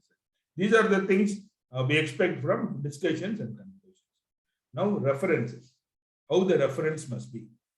Maybe if time permits, I will tell you more about reference also. Right? Maybe it is almost 12:04. Right? Are the references relevant? You must give only relevant references. Have key studies been referenced, or is a key reference missing? Right? Because if you take a particular study, certain papers you cannot miss. Right? Have key studies been referenced, or is a key reference missing? Title. You know what the study is about. Is the title informative and relevant? Is the title is relevant, and it is whether it is informative? Abstract. Does the abstract clearly summarize what the results and conclusions are and the methodology used? Now, overall, what do you expect? What did this study add to what is already known on this topic? The main research. Research is adding something that is known. So what did this study add? Is the article consistent within itself? What is it consistent within itself? I must not give information in the introduction, and I must not contradict my statement in the discussion part. So is the article consistent within itself? Is there anything that stands out in the author or funder statement that makes you question the objectivity of the study? Right? This is a general statement. Summary of statement of the articles and its finding in your own words. I need to give a summary, my own words as a reviewer. Then I have to give the major strengths of the paper, right? So major points, right? Certain what are the things, information which could improve the article, and minor points, right? Plus and minus, confidential comments I already shared. Hopefully, now the first part is over, right? The reviewer, first part building upon the article. Next, how this article get evaluated. Now, after being evaluated, right? These comments will be sent to the author so that the paper gets revised. Right? So you must not get annoyed when you get a revision call, because you must not think, as an author, I must not think, I have been working for months together. I have been working for days together. I have been burning my midnight oil. I know what is happening. What is this question, right? You must not think like that, right? Because it's a different perspective from different people who are experienced. Maybe this will help you in fine-tuning your paper. So the paper you have submitted earlier gets tuned up. It becomes better and better after revisions, right? The paper which is not so much of which is weak will be strengthened after revision, right? That you must keep in mind. Now, how best to respond after getting those comments from the reviewer? The editor sends those comments to the author, because the editor is the mediator. No reviewer directly contact the author. So the editor will send the comments from the reviewer, right? Now, how best to respond, right? Politely thank the editor and reviewers for the time, and first thank them. Thank you for reading my article. You have read my article, you have given suggestion, I thank you. That is what is politely thank the editor and reviewers for the feedback. They must have given point by point questions. Respond to every point. Don't leave any point. Respond to every point, even if you do not agree with it. Say, I am not agreeing with you. These are the reasons. You can boldly say, I am not agreeing with you. These are the reasons. Or these are my limitations. These are my limitations. Why did you not do near infrared? Yes, I have an instrument which goes up to ultraviolet and visible light. I have only UV spectrometer, right? I do not have NIR. So these are the limitations for me. So you can respond if they ask like that. If you have made revisions, say that I have made this kind of revisions. Section in paragraph 2, right? Sentence 2, this change is being made. You have to state it. Clearly state what revisions have been made. Differentiate your responses from reviewer comments, right? You must differentiate. Reviewer has given a comment, you are responding it. There is a difference between question and answer, right? So differentiate your responses from the reviewer's comment. Resubmit within the provided deadline or ask for an extension. Normally, they give a deadline, maybe 15 days or 20 days or a month, a deadline they give to submit it. So submit within the deadline. Now, next important is about the references, right? Good citation behavior. What is a citation? What is a citation? This is about references. How to reference, back to reference, when to reference, what to reference. I'll be telling one after the other, right? I'll be telling one after the other. What is a citation? A citation is a notation in the form of a number or a name and date within the text of a publication that directs the reader to a separate source relevant to the idea being presented or from which critical information is derived. Reference list and bibliographies usually appear at the end of the paper, either in numerical, chronological or alphabetical order. I'll explain all the three. Right. This is an example for citation. Say for example, I have written a paper in 2016 and I am citing a paper which was written in 2012. So in this example, the 2012 paper has received a citation by the 2016 paper. Hope you understand it, right? And the 2016 paper cited references include 2012 paper. So 2012 paper finds a place in the reference of 2016 paper. That is what is the meaning. Now, what is the role of a citation? The role of a citation is to embed the current work in the context of existing knowledge. I am doing my work, right? I am just aligning with the existing work, existing knowledge. So the role of a citation is to embed the current work in the context of existing knowledge. It may support or even dispute other works, right? That is not the criteria here. I must get aligned with the current work in the context of existing knowledge. Citations also avoid plagiarism, right? If I say I have taken from this, there is no point of accusing you for copying, right? So citations also avoid plagiarism by acknowledging that an idea is not your own and attributing the idea or notation to work done by others. So there is format and style. What are the format? This is the normal formats I am talking about. This is the normal formats I am talking about. The normal format is the virus superscript 1, right? This is one format. Each citation is numbered using superscript. In the order it occurs for the first time in the text. The numbered list of cited references are listed in the same order, usually at the end of the paper. Then I can put it in brackets, right? Each citation is numbered in brackets. In the order it occurs for the first time in the text. The numbered list of cited references are listed in the same order, right? This is, as you said, no? At the end, it is a bracket, same order. Or the first author's surname and the year of publication are shown in parentheses. Say, for example, if someone cites my paper, Madhavan et al. 2000, it means that it is a paper authored by first author. Madhavan is the first author and cited in 2000, right? The list of cited references usually appears at the end of the paper, ordered alphabetically by the first author's name, right? As I said, here I have said three things, no? Right? Numerical, that is one, superscript, chronological, bracket, right? And alphabetical, as I said, Madhavan et al, it is alphabetical, right? Fine. Okay. Now, whatever may be the format of citing a paper, it must give some information. What is that information? Cited references need to contain enough information to allow a reader to locate the work you want to acknowledge, right? It must contain the author's name, full names, right? Date, year published or date access. Whatever type you used of the three, you can use anything. Item title, manuscript title must be there. Source title, name of the journal. So source means it is journal. Item means it is manuscript.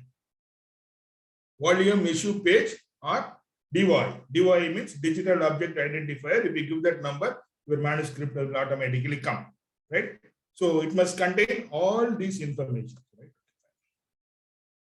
When you should refer, when you should refer, right? When you refer to an idea, method, or question that is not your own, and when you reuse data. When you use others' idea or method, then I have to refer. If I make use of reuse another data, I must refer. Right? Where you should refer, I must have my references in introduction. I must have my references in methodology. I must have my reference in discussion. Right. Now, introduction. Introduction, where to refer? In key studies. If I have a review paper, if I am including my own work. So these are the three places where I have my references in introduction. Then I can do it in methodology. Previous work, including your work, you can write your methodology. Proper referencing will help someone reproduce and validate your results. It also makes your work more trusted. You can make use in discussion also. You can make use in discussion. Maybe it is almost 12:15. Can I move on for another 5 minutes, or maybe someone can answer? Yes.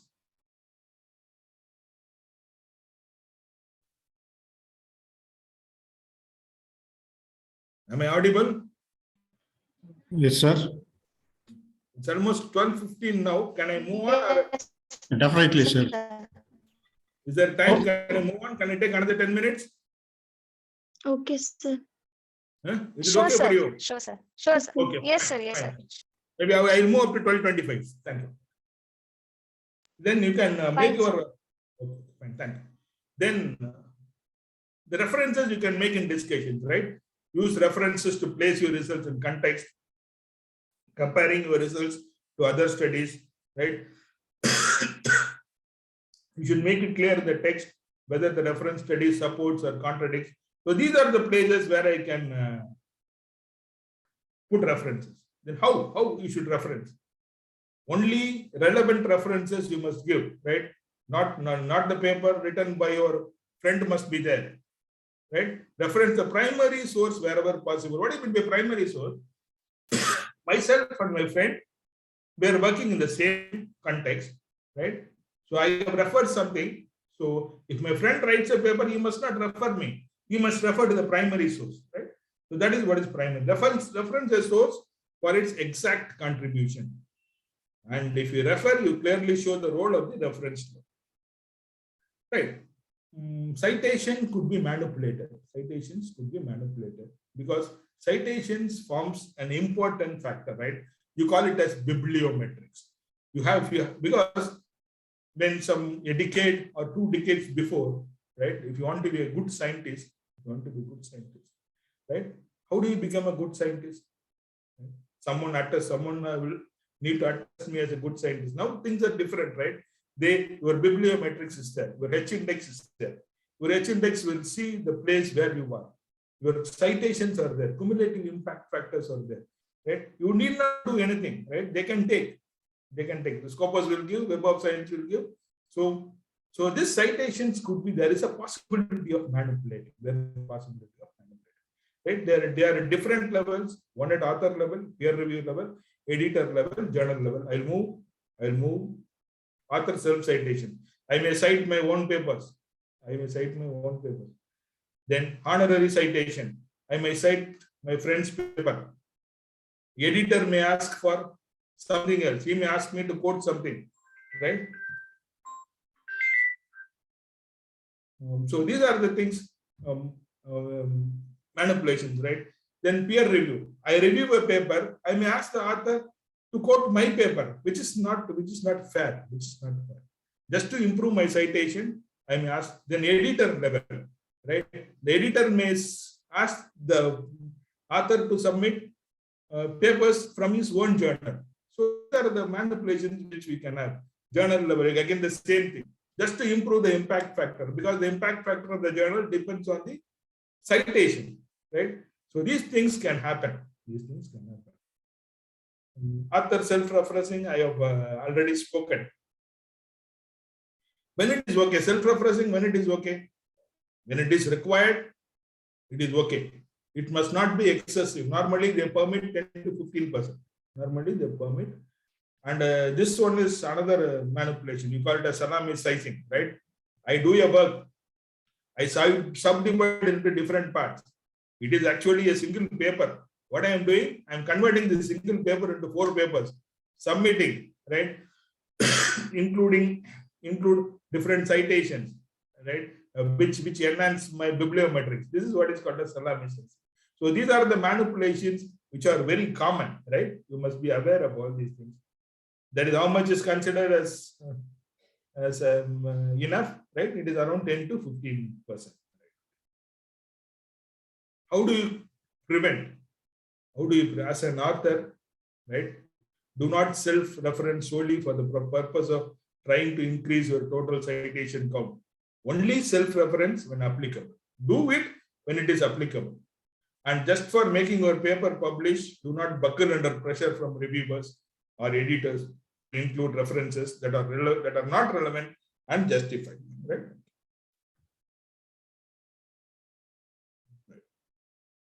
So good citation behavior prevents plagiarism, helps other researchers find the work you are referenced, especially helpful for literature and systematic review, upholds the integrity of the research record. So plagiarism means copying. You must not do it. And nowadays, everyone views plagiarism as a serious offense, right? There is one part called as self-plagiarism.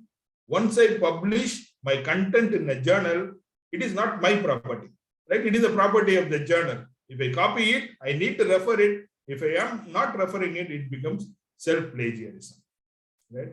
And UGC has come up very strong about this plagiarism. Level 0, similarity is up to 10%. No penalty is there. This is in the draft, right? Similarity is about 10 to 40. You may ask to withdraw the manuscript. Level 2, still more. They are penalizing the supervisors, right? Level 3, still more. Again, the supervisor is being penalized. So plagiarism is viewed as a serious offense, including self-plagiarism, self-copying. They are included, right? They are serious offenses. Now you have this UGC self or UGC CAR, you call it as Center for Publication Ethics, Consortium for Academic and Research Ethics, what is called as CAR. And this CAR, which is in Savitri Pune University, is taking care of all these things. What is plagiarism? How best to detect plagiarism? How best to investigate and report instance of plagiarism? How best to report or discipline offenders? So those things they are taking care of. And UGC CAR list is there, journal list is there, right? And many complained that, sir, it was there some 6 months back. Now it is not there. Right? You better go for Scopus and Web of Science Index, right?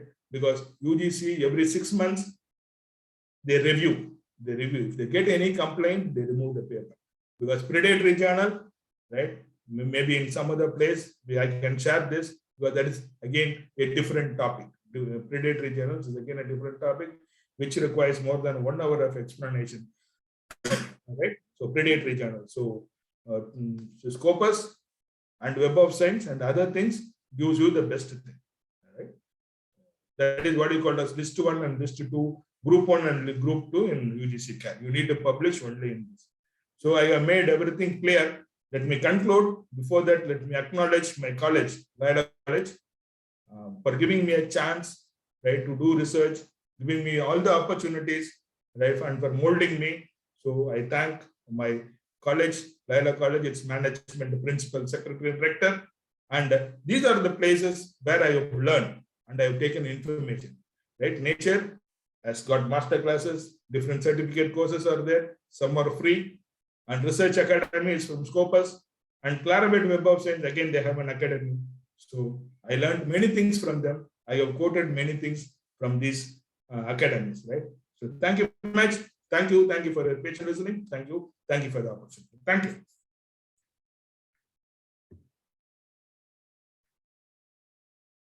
So any questions, I am ready to answer. If you have any questions.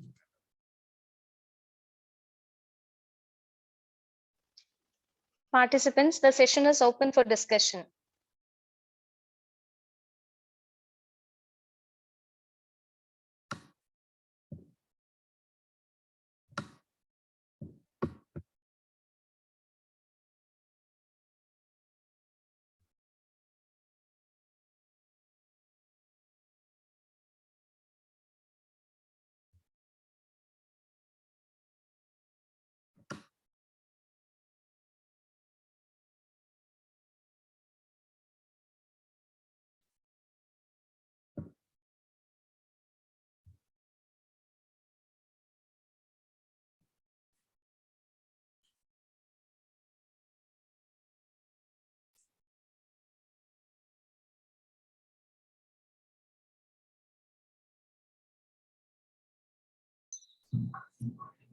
Sir, there is one question.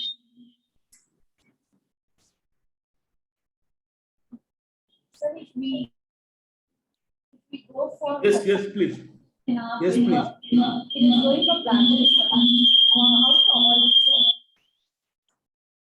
How to avoid plagiarism? That is, you are asking how to avoid plagiarism. Yes, sir. How to avoid?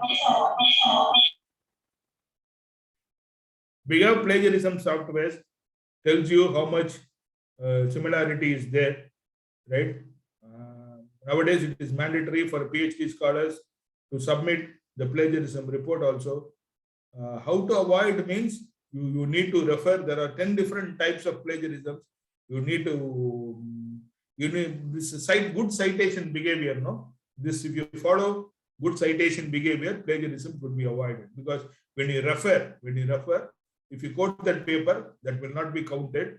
So plagiarism could be avoided. So references, a good reference behavior or good citation behavior will add, but certain things you need to write on your own, something like introduction, those things, it comes out of practice. You need not reproduce whatever is there in the previous journals, right? It comes out of practice. Maybe practicing and referencing, right, will pull you out of plagiarism. Thank you. So one more question, sir. If Yes. I want to cite my own paper, if it will be taken as plagiarism, sir? No, it will not be taken as plagiarism. The term we use it as self-citation, and self-citation is not a crime. Self-citation is allowed, right? Excessive self-citation is not viewed as a good behavior, right? Because self-citing is not a crime, it is allowed. Only excessive citations, they have some apprehensions, right? 10 to 15%. Say, for example, if you refer to 20 papers, you can give 2 or 3 self-citations, nothing wrong in it. It is not considered as plagiarism. Thank you, sir.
A warm good afternoon to my non-present here in the virtual platform.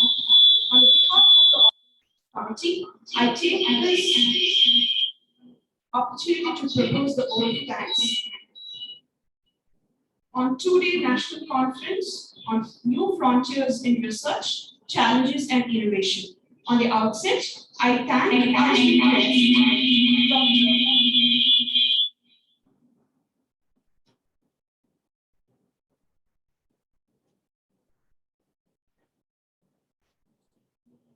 On the outset, I thank our chief guest, Dr. J. Madhavan, Dean and Associate Professor of Physics, Loyola College, Chennai, for imparting his wisdom of research to our students. And Sir has touched upon the topic, the title, the abstract, the keywords, and a lot more. And Sir has also talked about the plagiarism and helped us to write a better research paper. We thank you, sir, for imparting such beautiful lecture on research writing. We also thank the Secretary, Reverend Sister Ruby Alangaramiri, Reverend Principal, Reverend Sister Dr. Helen, and Vice Principal, Reverend Sister Mary Fabiola, and other teaching and non-teaching staff for their support and cooperation. I thank the participants of the conference, and I thank one and all for your presence and your support for the event. An important announcement for the participants. Participants, kindly fill the attendance sheet and also make sure that you're coming back at 1 o'clock, after 1 o'clock, after the lunch break. Yes, for the second technical session. Thank you. Okay, thank you.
reports.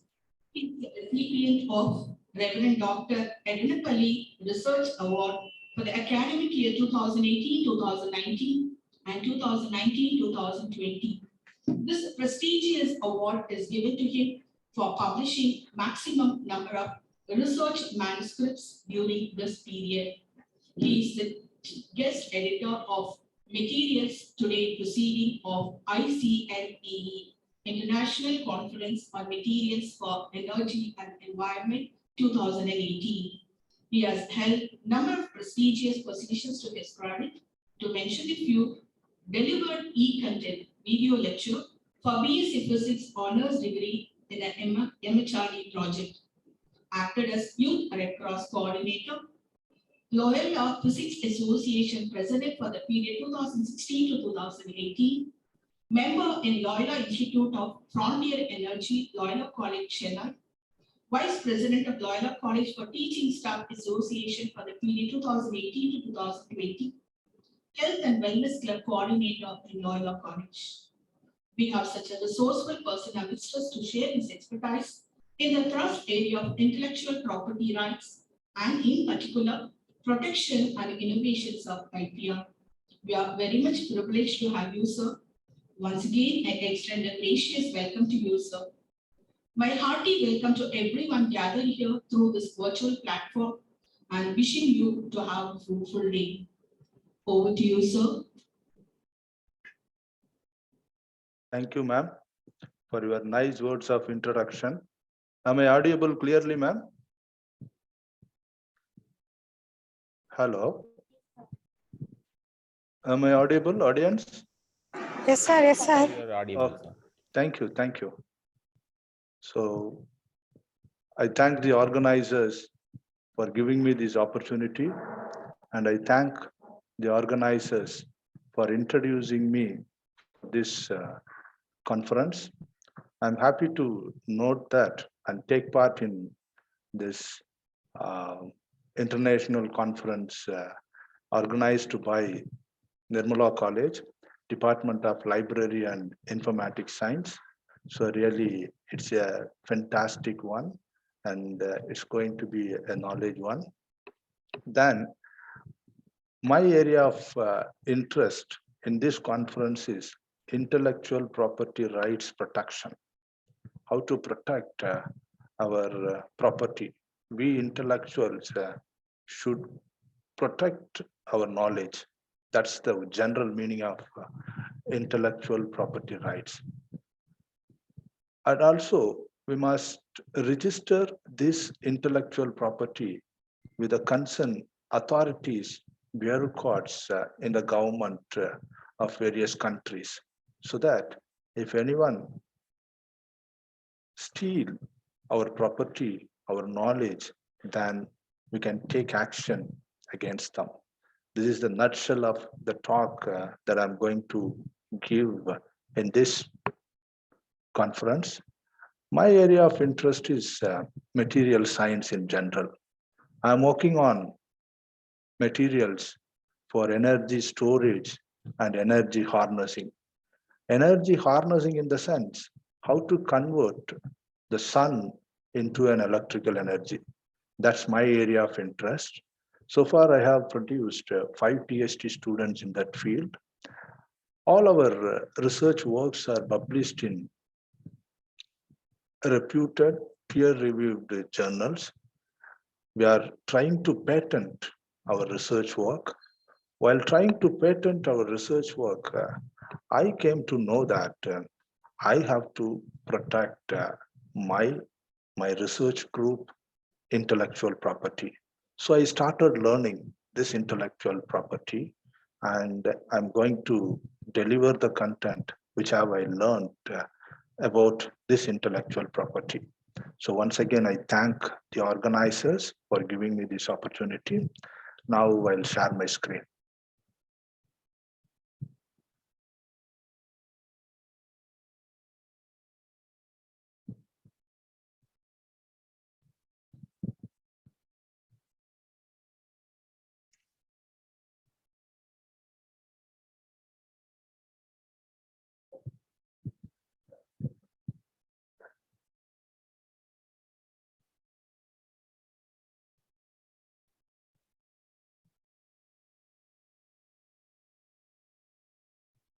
So good afternoon, everybody.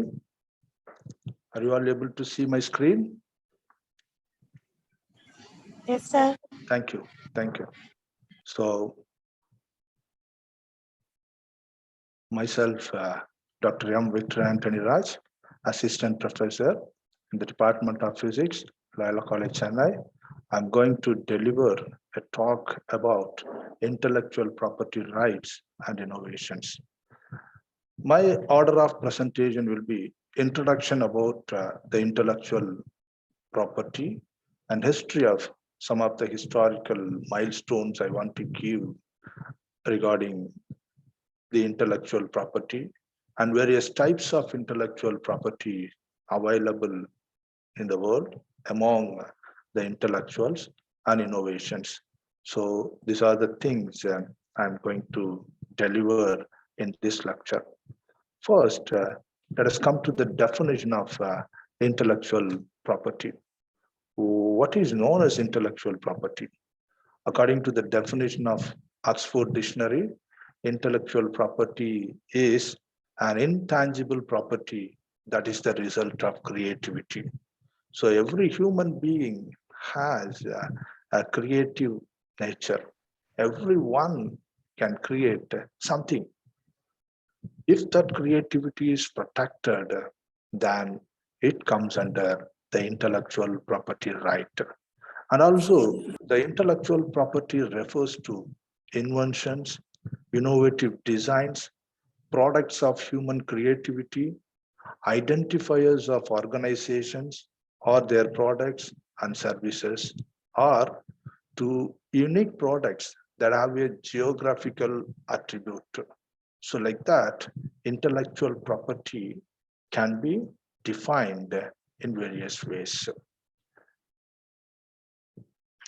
Now, coming to some of the historical movements of this intellectual property. The first known historical movement with regard to this intellectual property is from the year 500 BCE, before Christ era, when chiefs in the Greek colony of Sybaris were granted year-long monopolies for creating a particular culinary delights. So that's the first milestone in the intellectual property, which happened before Christ, which happened in the year 500 BCE. These informations are extracted from the book, The Genesis of American Patent and Copyright Law, which was written by Bruce Buggies. According to this book, there were at least 3 other notable references to intellectual property in ancient times. The first notable references is chiefs in the Greek colony of Sybaris were granted year-long monopolies for creating a particular culinary delights. Other 3 notable references to intellectual property in ancient times were, first one is by Vitruvius between the year 257 to 180 before Christ era. Is said to have revealed intellectual property theft. This person, Vitruvius, said to have revealed intellectual property theft during a literary contest in Alexandria. When he was serving as a judge in the contest, Vitruvius exposed the false poets and he tried, convicted, and disgraced those false poets for stealing the words and phrases of others. That's the second milestone about intellectual property theft before the era of Christ, according to the book Genesis of American Patent and Copyright. The next one is the second and third cases also come from the Roman times, because in those days Roman people Greek people are considered as intellectuals. If you surf Google, most of the inventors are from Greek and Roman. Although there is no known Roman law protecting intellectual property, Roman jurists discuss the different ownership interests associated with an intellectual work and how the work was codified. Roman people discussed, though there is no formal intellectual property organization, those time itself, Roman people have discussed the different ownership interests associated with an intellectual work. For example, the ownership of a painting and the ownership of a table upon which the painting appears. So that time itself, a decision had happened. Who owns the intellectual property when a paint is drawn over the table? Is it for the owner of the table, or is it for the painter who put his mind to draw it? Such discussion arose in that time itself. In that book, there is also reference to literary piracy by the Roman epigrammatist Martial. In this piracy, Fidentius is caught reciting the works of Martial without citing the source. So citation is very important. If we take something from others, some content from others, if you didn't cite that person, then it's a theft of intellectual property. So this has happened before Christ era itself. These examples are generally thought to be atypical as far as we know. There were no institutions or conventions of intellectual property protection in ancient Greece or Roman times.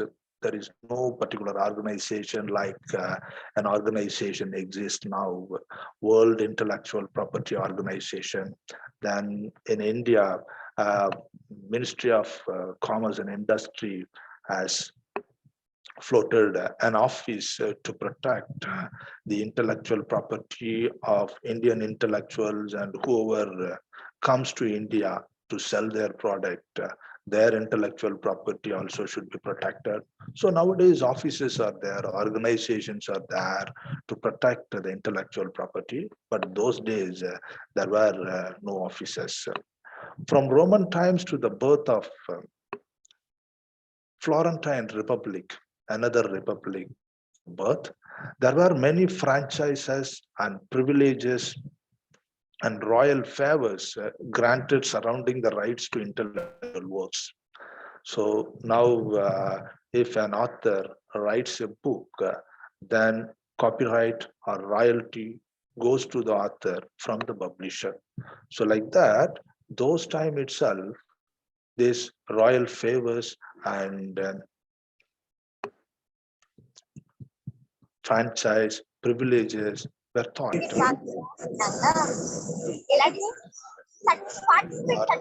Aarti, can you mute your mic? Thank you. Next. In that book, Barbie, the author of that book, distinguishes between franchise or royal favors and system of intellectual property in the following way. So, sir? Yes. Excuse me. Sir, kindly. Hello. Sir, kindly excuse me. Yes, yes, ma'am. Sir, the slide is in the same slide, so it's not. Yes. It will move. Now it is moving. No, I'm discussing the same thing. Yes, sir. Thank you. Thank you. So franchise and royal favors. What's the difference between franchise and royal favors those days before the Christ era? Franchise and royal favors restrict access to intellectual work already in the public domain. Thus, these decrees take something from the people.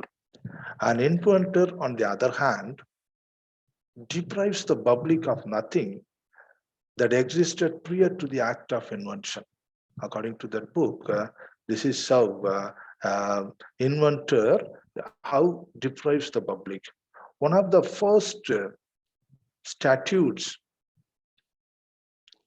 that protected authors' right were issued by the Republic of Florence on June 19 in the year 1421 to Filippo Brunelleschi, a famous architect. He is the father of architect nowadays. This Filippo Brunelleschi, considered to be the founding father of Renaissance architecture, was an Italian architect, designer, and sculptor, and now recognized to be the first modern engineer, planner, and sole construction supervisor. So he first statute was given by the Republic of Florence to him, to his architecture. This statute, not only a group of law, a rule, not only recognize the rights of authors and inventors to the products of their intellectual efforts. All these things are happening in the year 1474, 14th century. Now we are in 21st century. So in 21st century, many right organizations have come. But those days, people tried to protect their intellectual property. This statute not only recognizes the rights of authors and inventors to the product of their intellectual efforts, it built in an incentive mechanism that became a prominent feature of Anglo-American intellectual property protection. For several reasons, including influence, the Florentine Patent Statute of 1421 issued only the single patent to Brunelleschi, the basis of the first lasting patent institution of intellectual property protection is founded in 1474 Statute of the Venetian Republic. So this statute appeared 150 years before England's Statute of Monopolies. Moreover, the system was sophisticated. So 150 years back, a statute was formed, but that statute appeared in England, Statute of Monopolies. The rights of inventors were recognized. An incentive mechanism was included. Compensation for infringement was established, and a term limit on inventor right was imposed. Like that, slowly intellectual property grows from the 1st century and 14th century, now 16th century, 17th century. In 16th century, American Institution of Intellectual Priya Ragul, can you mute?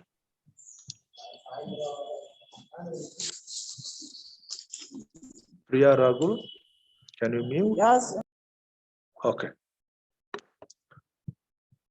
In 16th century and 17th century, American institutions of intellectual property protections are born. These institutions are based on the English system that began with the Statute of Monopolies, which formed in the year 1624, and the Statute of Anne in the year 1710. The Statute of Monopolies granted 14-year monopolies to authors and inventors and ended the practice of granting rights to non-original ideas or works already in the public domain. So in 16th and 17th century only, people started to get recognition for their innovation. Some people have a tendency of taking the idea from the other people and started to claim this is mine. So that here the Statute of Monopolies granted 14-year monopolies. Then the Statute of Anne is considered by scholars to be the first statute of modern copyright. So the first statute of modern copyright born. It reads like this: whereas printers, booksellers, and other persons have lately frequently taken the liberty of printing, reprinting, and publishing books without the consent of the authors and proprietors, to their very great detriment, and too often to the ruin of them and their families. For preventing, therefore, such practices for the future, and for the encouragement of learned men to compose and write used books, be it enacted. This is how the first statute of modern copyright born and read. This law gave protection to the author by granting 14-year copyrights. So if you are in those days, if you write a book, 14-year copyright was granted with a 14-year renewal possible if the author was still alive. So in the landmark English case versus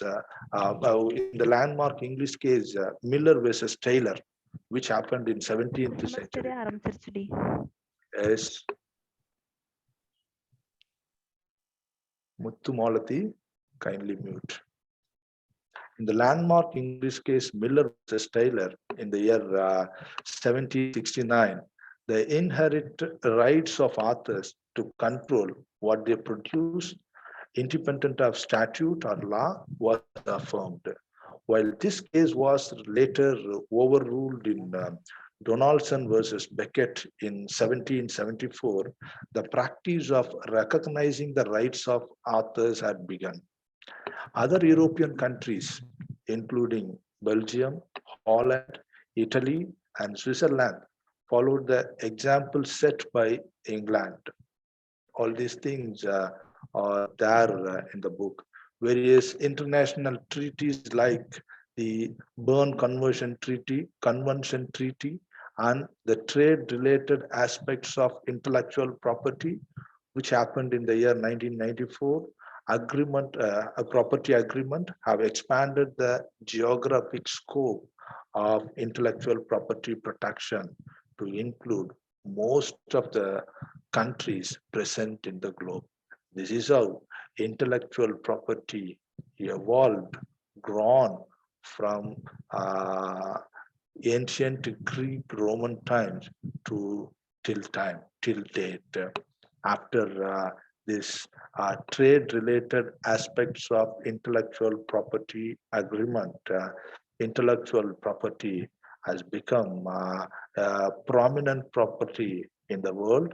Most of the industries started to have their own team, ecosystem in their company, in their industry, to protect their product, their design, their knowledge. This is how intellectual property have arisen. Now, who controls the intellectual property? It's a territorial issue. In India, Indian government controls. If you go to United States controls the intellectual property of their country. If anybody wants to do business using intellectual property in United States, they have to register their intellectual property with the United States Intellectual Property Office. But in the world, intellectual property organization is there. This intellectual property organization mediates and gives guidelines for intellectual property. In India, Office of the Controller General of Patents, Designs and Trademarks, which comes under the Department for Promotion of Industry and Internal Trade under the Ministry of Commerce and Industry, controls the intellectual properties of Indian origin. Now, I would like to give some of the examples of intellectual property of current scenario. So far, I have given you what are the historical milestones of growth of intellectual property, and which organization controls the intellectual property. Now coming to some of the examples of intellectual property. So in this slide, you can see Coca-Cola, Pepsi, Amul. So 2 international brand, 1 Indian brand. This Coca-Cola registered the shape of its bottle as intellectual property and logo. So like that, many intellectual properties are registered by Coca-Cola in different countries. Coca-Cola symbol and the bottle, then Barbie doll. Many of you would have seen, used the Barbie doll. Barbie doll is also an intellectual property. The Barbie doll started to register its design as intellectual property after a dispute occurred between one of its employee and the founder of that company. I'll explain that in the coming slide. So these are all some of the examples of intellectual property. PepsiCo have patented many machines to prevent duplication of that machine. If anybody manufactures the same type of machine, suddenly PepsiCo will file a lawsuit and claim that they have duplicated my knowledge. So ask them to pay penalty to me, to my company, like that they can do. Recently, PepsiCo has entered into a controversy in India. Many of you would have heard about that. In Gujarat, PepsiCo filed a lawsuit about our Indian on our Indian farmers, saying that our trademark potato were grown by Gujarat farmers. Our patent potato were grown by Gujarat farmers. Like that, PepsiCo filed a lawsuit, and government intervened and drawn the patent of PepsiCo, patent of potato of PepsiCo, and said that seed varieties, Indian government said that seed varieties cannot be patented. So like that, government can intervene and give solution if any dispute occurs between the public and a company. So like that, intellectual property will play an important role in industries and among the intellectuals. So now we'll come to the Barbie doll. I told you that Barbie doll dispute. In 1959, Barbie has been the queen of the fashion doll market. Till 2001, Barbie doll is a unique doll, attracted many of the customers all over the world. In Facebook, it has 2 million friends, that Barbie doll. In 2001, a problem starts for that Barbie doll. Bratz fashion. So this is that Bratz fashion introduced dolls like Barbie doll, and people started to buy those dolls instead of Barbie doll because it looks similar to Barbie doll. Then Barbie doll filed a lawsuit and won in that case. So that Bratz fashion doll entered the market in 2001, and their funky, trendy attitudes led them to quick access. Within 5 years, that Barbie had a formidable competitor in Bratz dolls. That Bratz dolls give a slogan, "The girls with a passion for fashion," which had captured about 40% of the market. So Barbie manufacturer Mattel, M-A-T-T-E-L, responded by filing a lawsuit with the MGA Entertainment, who is the creator of this Bratz doll, and the 2 California-based companies started to lock in battle since then. Then that Barbie doll won in that battle. And the main reason for the brat to succeed is one of the employee of Barbie doll signed a contract with this MGA Entertainment and started to work with the MGA Entertainment in designing dolls like Barbie doll. So Barbie doll and bats dispute is also intellectual property theft. One of an employee transferred the knowledge, the design knowledge to other company. So he ended with the problem. This is a dispute in intellectual property. So this is how the intellectual property can be known in the world, all over the world. Now I'll come to the types of intellectual properties. Copyright, patents, designs, trademarks, geographical indications, trade secret. These are all the types of intellectual property reported according to the web page of World Intellectual Property Organization.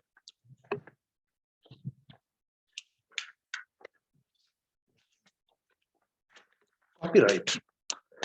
This protects a written or published work such as books, songs, films, web content, and artist work.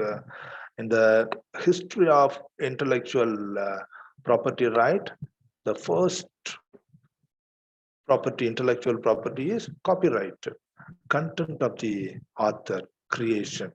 So copyright gives rights to the authors or creators, whether it is written material or music or video creation, it is copyrighted. Patent. This is an important one for the designers, researchers, companies, and everything. Whatever you or the company designs as a new one, it should file a patent for it.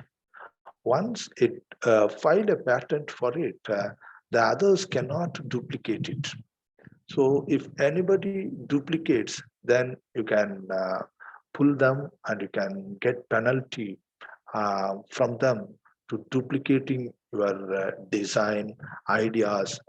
Patent ideas cannot be patent, duplicating your process, duplicating your design. So patent protects commercial inventions, for example, a new business product or process. Next, designs. Industrial designs, you can call these as industrial designs. This industrial design protects drawings, computer models, car models. So anything comes new, that industrial design is copyrighted means is registered with the IP office of the particular country, means that others who duplicate, others who infringe into it should get right from the office of the intellectual property. So industrial design plays an important role in the intellectual property. Next thing is trademarks. This trademarks protect signs, logos. Facebook, I'll show you some of Muttumal.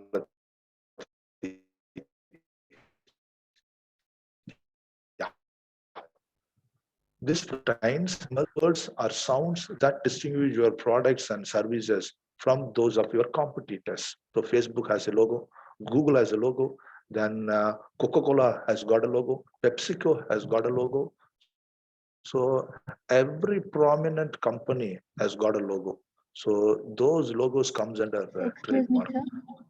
Yes, Muthumale. Your slide is in same slide, sir, in slide number 10. Types of IP, isn't it? No, sir. It is an history of IP. History of IP. Yes, sir.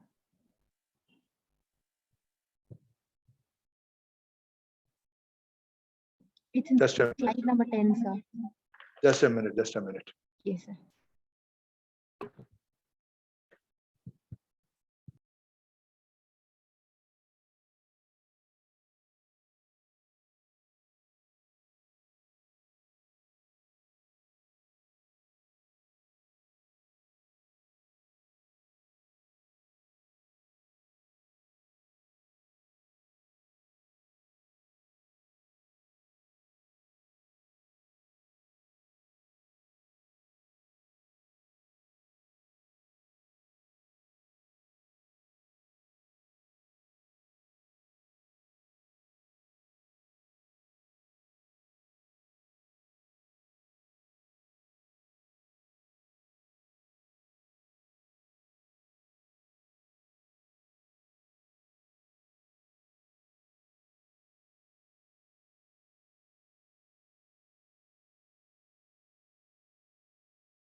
Hello, ma'am. Hello. Yes, sir. Ma'am, 1 minute. I'll come from other device. Yes. Batteries. Can you go?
What the lead to now, good night, please.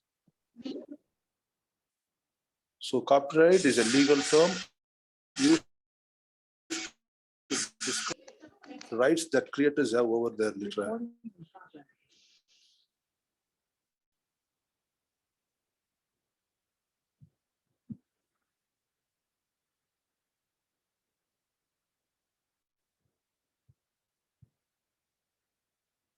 Hello.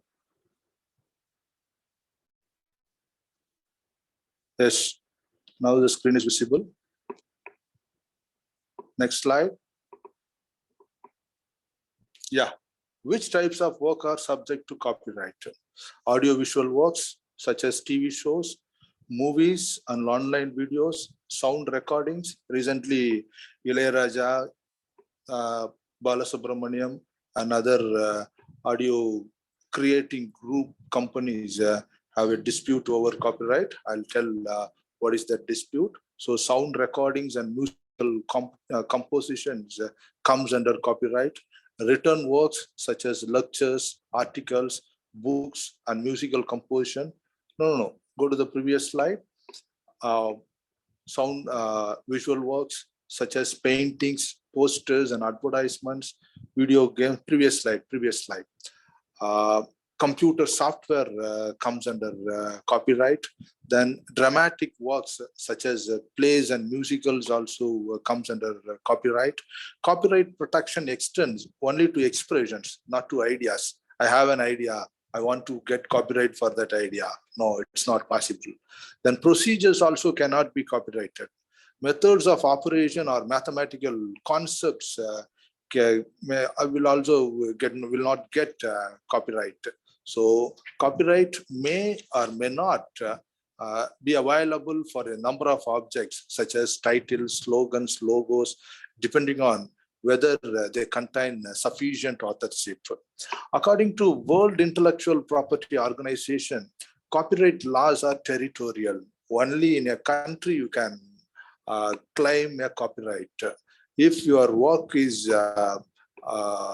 duplicated in some other country, if you have not registered, if you have not obtained copyright in that country, then you cannot claim right in that country.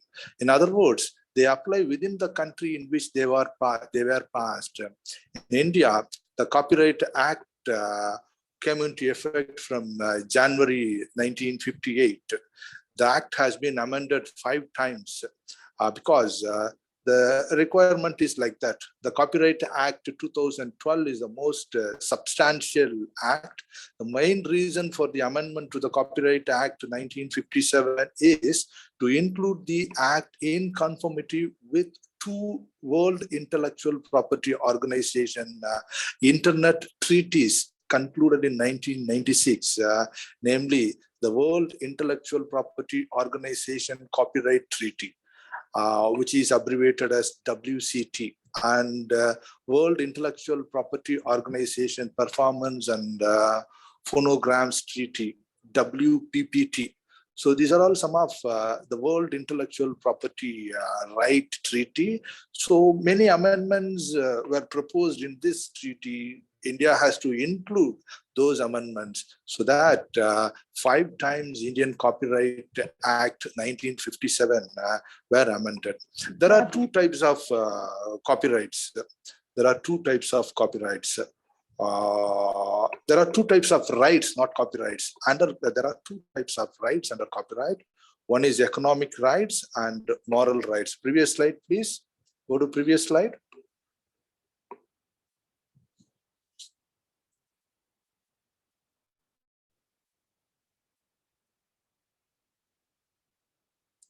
Go to previous slide, please.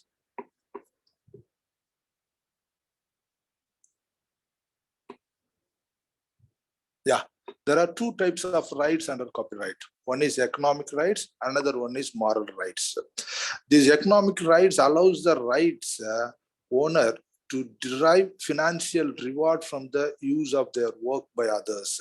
Suppose I am using Ilayaraja music, then I have to give money if it is registered under economic rights. Moral rights, which protect the non-economical interest of the author. Like that, 2 types of rights are there under copyright. Most copyright laws state that rights owner has the economic right to authorize or prevent certain uses in relation to a work, or in some cases to receive remuneration for the use of their work, such as through collective management. The economic rights owner of a work can prohibit or authorize. So copyright has 2 types of rights. Next slide, please. There are examples for copyright. If you have a website, if you want to copyright that website, then you can register that website in the intellectual property office. So copyright will be, if it is a new one, you have not duplicated anything, then copyright will be given to you. Some of the example of copyright, Twitter website, Facebook website, Apple website. So like that, the thing has come.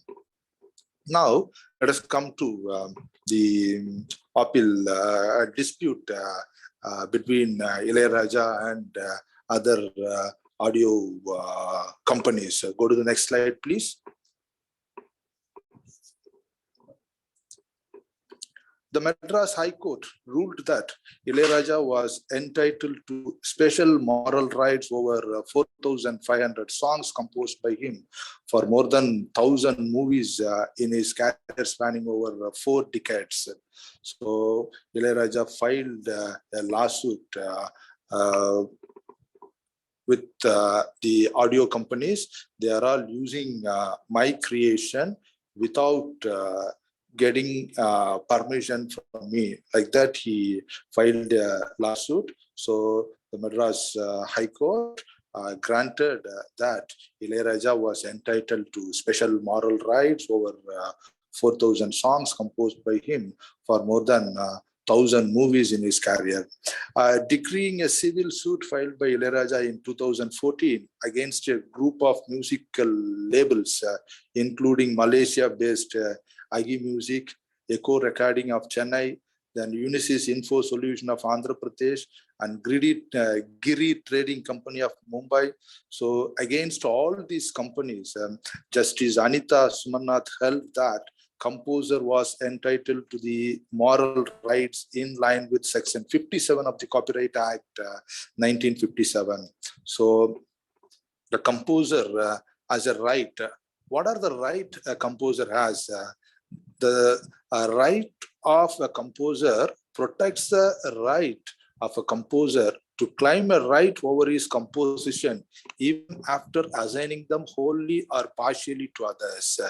Even as he has them, it also entitles him to restrain or claim damages in respect of any distortion, mutilation, modification, or other act in relation to his work. If such distortion, mutilation, or modification would be prejudicial to his honor or reputation. This is a copyright for a music or book, anything. So if you are writing a book, automatically you get copyright. Next slide, please. Patent.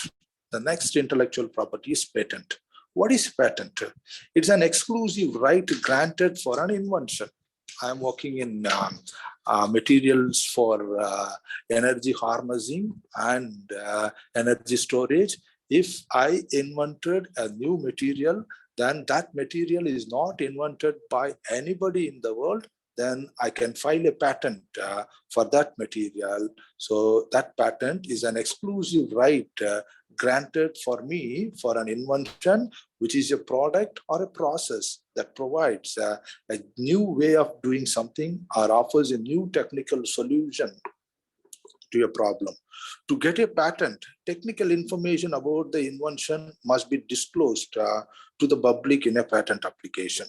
In principle, the patent owner has the exclusive right to prevent or stop others from commercially exploiting the patented invention. In other words, patent protection means that the invention cannot be commercially made, used, distributed, imported, or sold by others without the patent owner's consent. Patents are again territorial rights. Next slide, please. In general, the exclusive rights are only applicable in the country or region in which a patent has been filed and granted in accordance with the law of that country or region. So any intellectual property is a territorial property, comes under the suit of that country. The protection is granted for a limited period, generally for a period of 20 years from the filing date of the application. Now let us come to some of the prominent patent available in the internet. The first recorded patent was awarded in the 15th century. It went to Italian architect and designer Filippo Brunelleschi, as I said, a father of the construction in the year 1421 for a boat he designed that transported marble on the river Arno. This is the first patent recorded in the history. Next slide, please.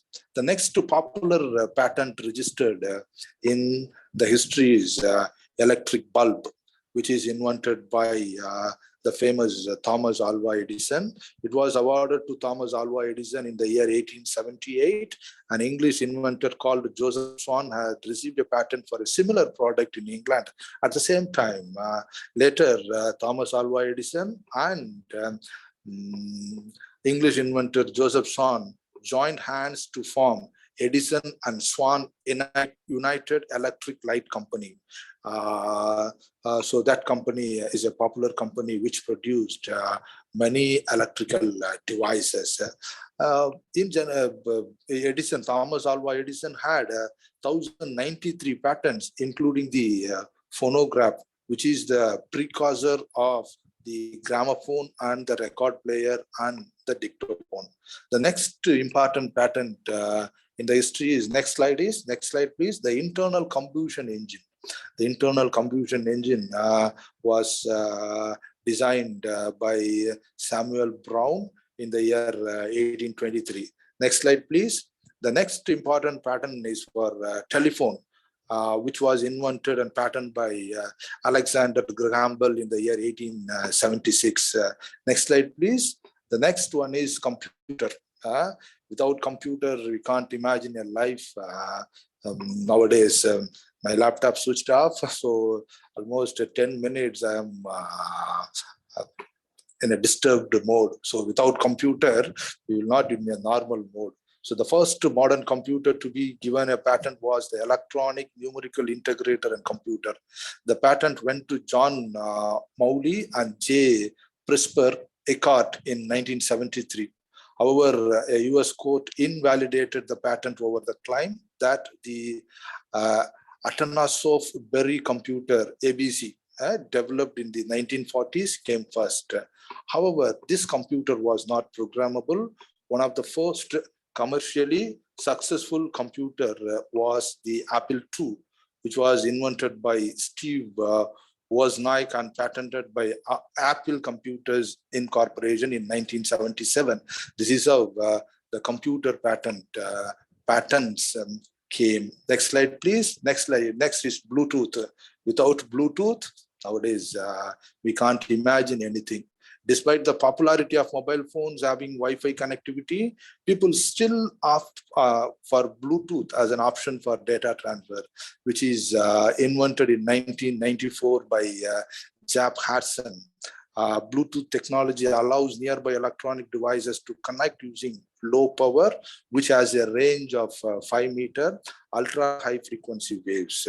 Next slide, please. Next important patent is magnetic levitation. The first patent for magnetic levitation went to Brookhaven National Laboratory. Using this magnetic levitation, high-speed trains are operated. Bullet trains we are hearing, no, those bullet trains are operated using this magnetic levitation principle, which was patented in the year 1968. Next slide, please.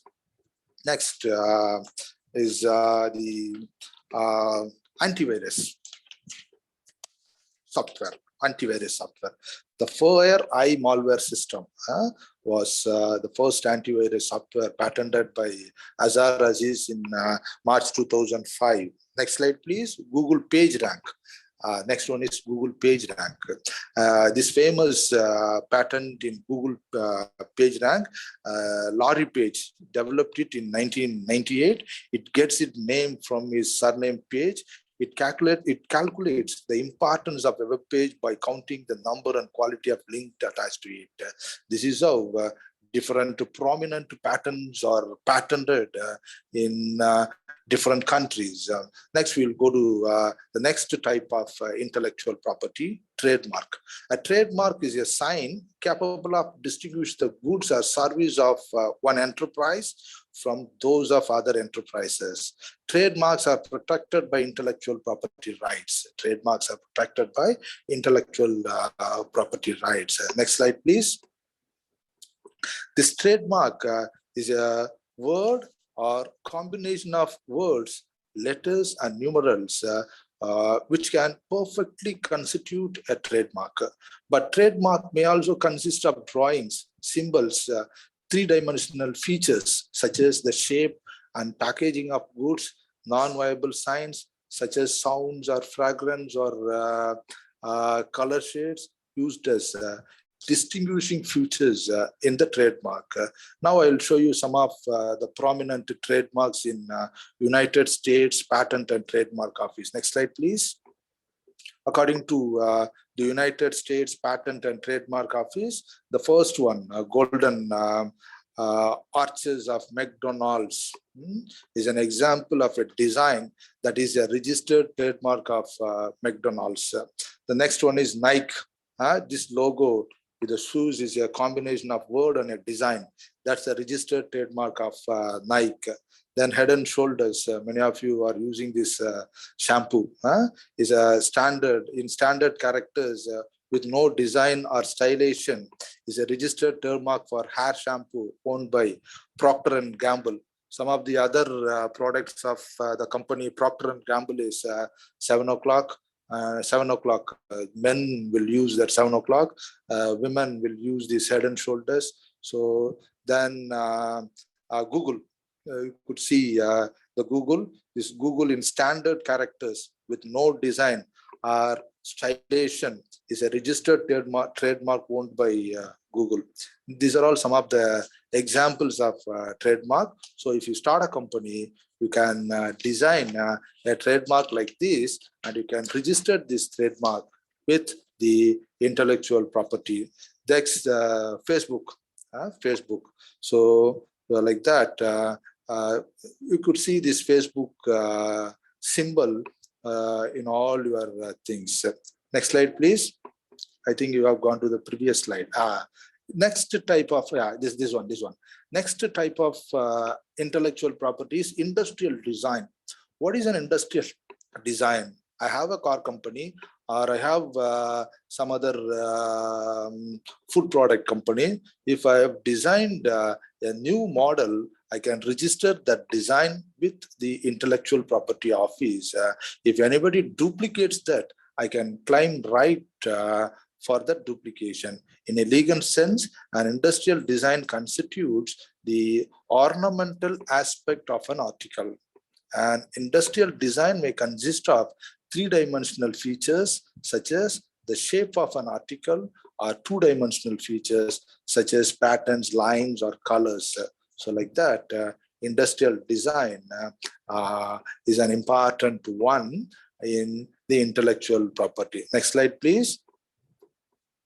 These are all some of the examples of the industrial design. First one is that Cooper car. Cooper car, Mini Cooper, is a design classic that came about because of restrictions in fuel supply during the 1950s caused by the Swiss crisis.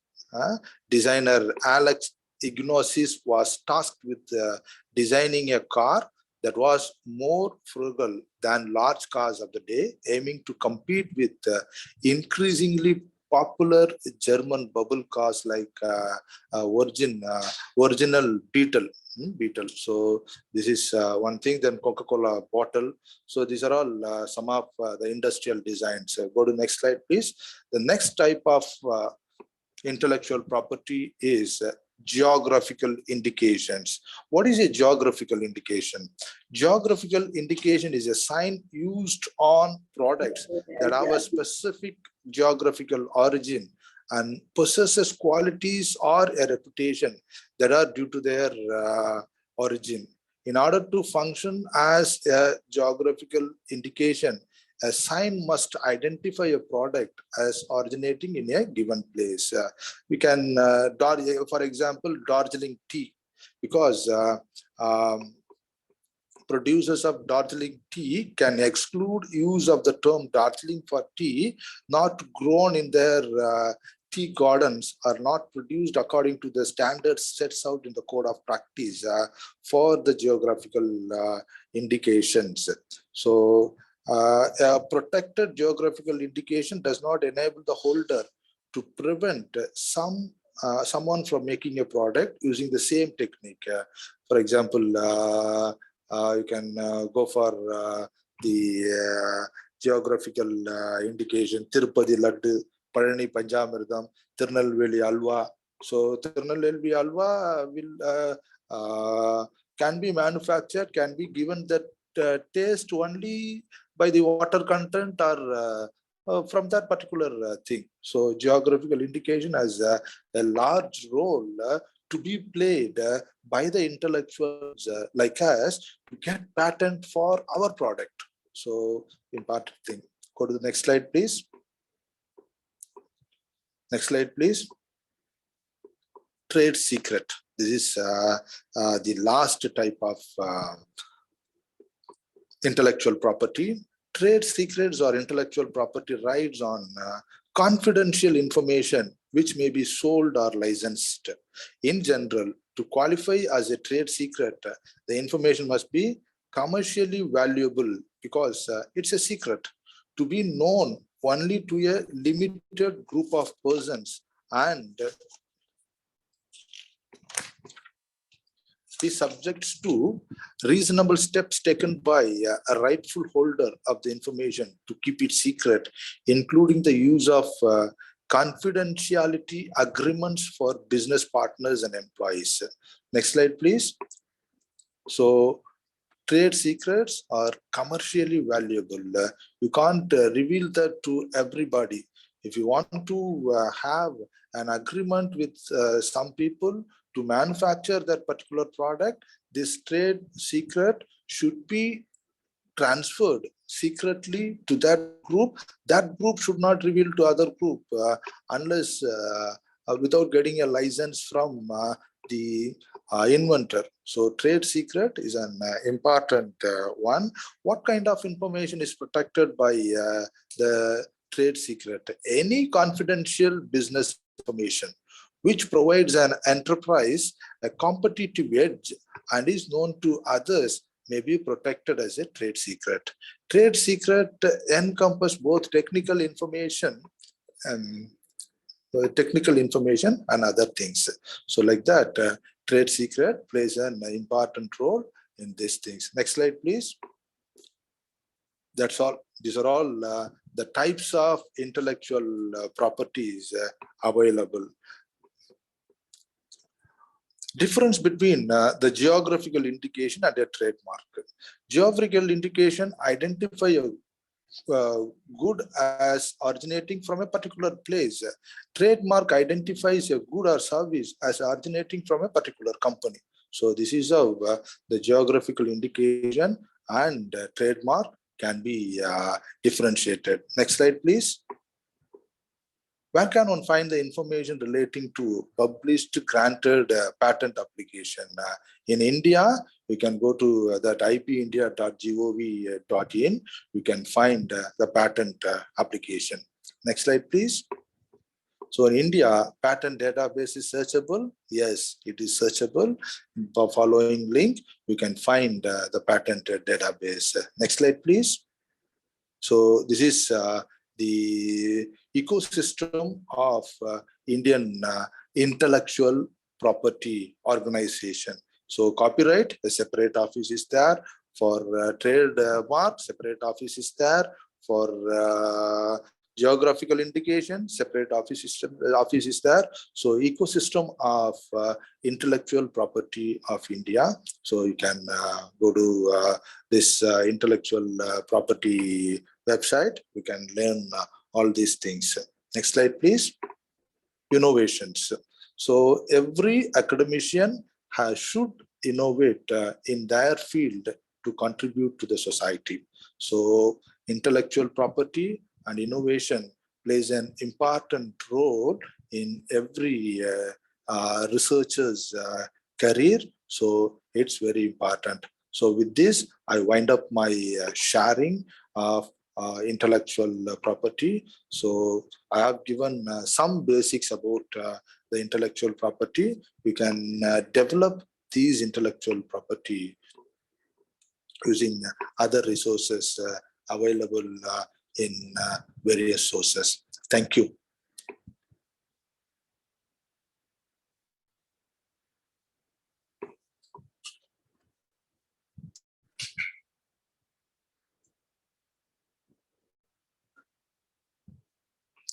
Any doubt, queries?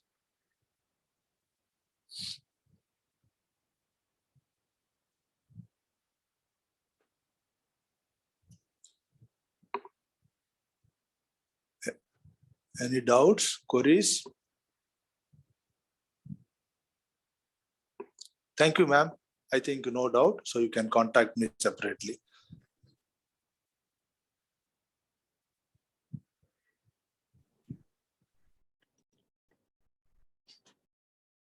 Thank you, thank you, thank you, thank you, thank you.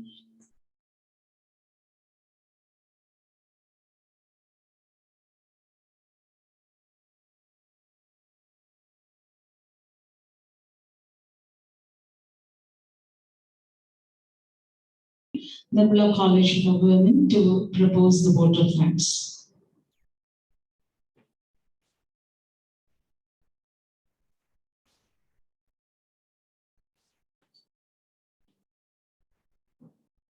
Good afternoon, one and all. I deemed it a great honor and privilege to propose vote of thanks on this memorable occasion. Let me first of all start by giving glory to the Almighty God for making today's occasion a recent success. On behalf of the organizing committee, I take this opportunity to thank those who have directly and indirectly contributed to the 2 days International Conference on New Frontiers in Research Challenges and Innovations. At the outset, I thank our chief guest and the resource person, Dr. M. Victor Anthony Raj, Assistant Professor, Department of Physics, Loyola College, Chennai, for imparting wisdom to the research scholars and students on the topic IPR protection innovation. We are enlightened with your knowledge and presence, sir. Sir, you have given great awareness about patent, IPR, and trademark. A heartfelt thanks to our students and research scholars for their active participation. Thank you.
A very good afternoon to one and all.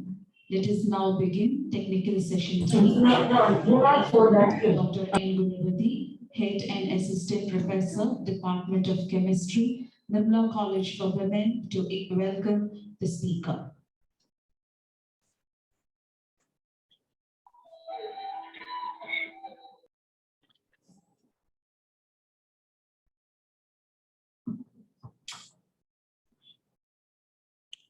Lord, be gracious to us, be our strength every day and in the time of distress. Isaiah 33:2. Between 1,000 yesterdays and million tomorrows, there is only one day, so don't let it go to a waste. A happy afternoon to one and all present in the online and offline platform. Achievers never expose themselves, but their achievements expose them. I am happy to welcome and introduce Dr. V. Bhuvaneshwari, MCA, PhD, Associate Professor, Department of Computer Applications, Barbie University, Coimbatore, the speaker for this technical session 3 of ICSSR sponsored International Conference on New Frontiers in Research, Challenges and Innovations. Ma'am has 14 years of web experiences and her area of specialization are data mining, bioinformatics, big data analytics and semantics. Her remarkable contribution embraced that she has conceived and executed over 3 national and international sponsored research projects. Design and development of an integrated data model knowledge-based dissemination and for digital Poombuhar of 60 lakhs. Smart technological framework for auditing public toilets under Swachh Bharat RUSA Phase 2 of 7 lakhs. She has published over 30 scientific papers in refereed international and national journals and is the author of 2 books, Big Data Analytics and Data Analytics with R Programming. She has contributed by sharing her expertise as a member of Department of MSc Data Analytics, core soft skill as core subject for MCA and MSc Data Analytic courses. Her awards, recognition and responsibilities are, she is an editor for an international journal of research in computers, review board member of BMC Research Notes, Biomed Central IEEE conferences. Member, Board of Studies for RBS College of Arts and Science, Sri Saraswati Tyagaraja College of Arts and Science, Ratnam College of Arts and Science, Krishna Arts and Science, Nehru Memorial College, Trichy. She has been a placement coordinator and SWAYAM coordinator, member of academic board for MCA, Barbie University, and member of guest lecture selection committee. There is only one difference between a dream and an aim. Dream requires effortless sleep and aim requires a sleepless effort. Every interaction is an opportunity to learn only if we are interested in improving rather than proving. So let us hear from our eminent speaker, Dr. V. Bhuvaneshwari ma'am, about data analytics perspective in R and improve our knowledge in data analytics. I once again welcome one and all for this virtual forum.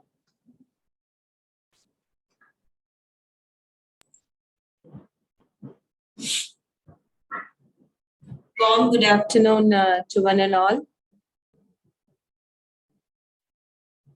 And thank you, madam, for the nice introduction.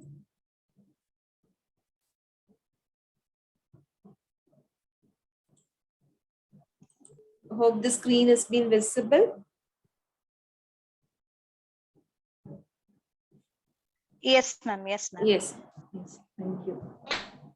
So, warm good afternoon, and I would like to initially at the outset thank the organizers of Nirmala College, principal and faculty members for initiating such a good conference, international conference headed towards research during this COVID pandemic. Congratulations, madam, for initiating such a conference during this pandemic. And I hope that there are a good number of participants you have gathered for this conference to take up the disseminations to a lot of students as well as for research scholars. which is the very important thing for the need of the heart. And thank you for the opportunity also to get network with all of you and to get share. And the next 1 hour, 30 minutes or 20 minutes. So I would like to share on with respect to data analytics perspectives and techniques. So I have planned my session or my talk in such a way that for the first 1 hour, let me just give you a very brief about data analytic perspectives. What is actually data analytics perspectives and what are the close related fields that are being associated with data analytics, and how does it makes a very important research aspects or research avenues of data analytics in all domains. Because in the current scenario, data analytics, it is not only the field of computer science, it has become such a topic. So where research progress or research problems can be found out in these area. And again, it is an interdisciplinary and multidisciplinary domain where it combines with a lot of other inputs, which plays very important as far as research is concerned or for problem solving is concerned. As all of us, we know that we are currently in the era of data. So data, it is where we are all moved towards, and again, this pandemic of the past 2 years has made us to get into the digital world and get connected in the digital space for a longer period of time. And data has become something inevitable, not only in terms of the volume of information we generate, but also in terms of more other things. So before getting into the topic, right, I will hear from the participants about your views on data. What do you feel about data, or what do you perceive about data? Could you share your inputs in the chats, please? So what do you think about data? Could you type in your messages in the chat? About what according to you, right, what do you call it as data, or what do you understand something called as data? So it would be nice if you could share your views about, because the word data, it features at each and every space of thing when we move along, right from a personal life to something else, because we could not avoid the word data. It is at least been talked, or it has been pronounced at least one, and it has become a very hot word or the most searchable word in the past years. So could you share your inputs on what you feel about data? So waiting for your inputs on that. So let me look onto the inputs and let me proceed further. So thank you for this for sharing your views. So it's a collection of information, or it is being collected as some information. So whenever we call it about data, we talk about something as information, collection of information gathered from different sources or something gathered or collected together, we call it as information. But apart from that, we can call data as raw facts. And again, we call data as an asset. So now when you talk about data in the current era, we are in the data era, and data, it is viewed as an asset for every individual. Data has become an asset for every organization, and data has become an asset for everybody. So data has been moved towards or transformed from information into something to a higher order level. It is being treated as one important asset.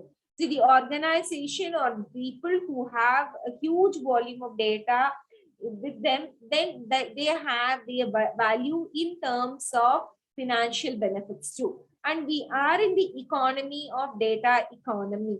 So we know all this things. So data, it was earlier, it was only an information which was being stored and retrieved by people for some purposes, for some other application. But now in the current scenario, data has emerged or evolved itself as an asset, and data itself has become an economy. And we know that we are being transformed or slowly moving towards digital transformation, and where data has become a fuel. So data has so many acronyms or so many feathers that can be added on it. So data is an economy, data is an asset, data has become a fuel, and data has become everything in every walk of life at this particular point of time, particularly in the digital transformation of the data era. So as more volume of data it is being generated.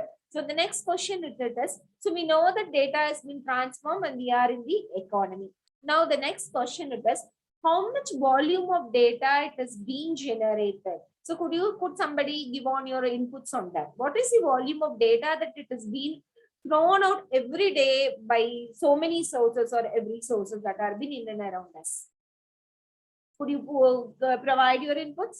So when we look on with data again, right, the evolving of data has been become very, very, very fast at a rapid rate. Data has been evolved at a rapid pace. So when we look on with data, look back of very fast look back of the previous thing what it has been happened, right? I'm just looking for that slide. I think I don't have that over here. Okay, no issue. So when we look on with the data, right, data was been evolving right from 1980s. So people started using data as it has become one important thing right from the earliest where computing has been done. So people started storing data, people started maintaining data digitally right from 1980s. So there were different kind of technologies that contributed, such as database, everything went on fine. And only these business organizations, they generated data for their business processes and for their business outcomes, which was being maintained and which was being retrieved until 1990. But when we look back after that 1990, there was again an outbreaking technology that made us connected with each other at making everything into a smaller window. It is nothing but internet. So during the later period of 90s, internet came as a technology. And with internet as a technology, what happened, it is sharing of data has become very easy, and which was a very big constraint in the early stage. Since sharing of data was very easy, again, the data transformation or the data sharing become quite easy through emails and other chat platforms and so many things. And again, that particular period of time, so sharing of data across boundaries made business organization to flourish or to move on to the next level. So where we could see that the other kind of applications, such as e-commerce like application came in, where digital transformation or again digitization pitched in with internet.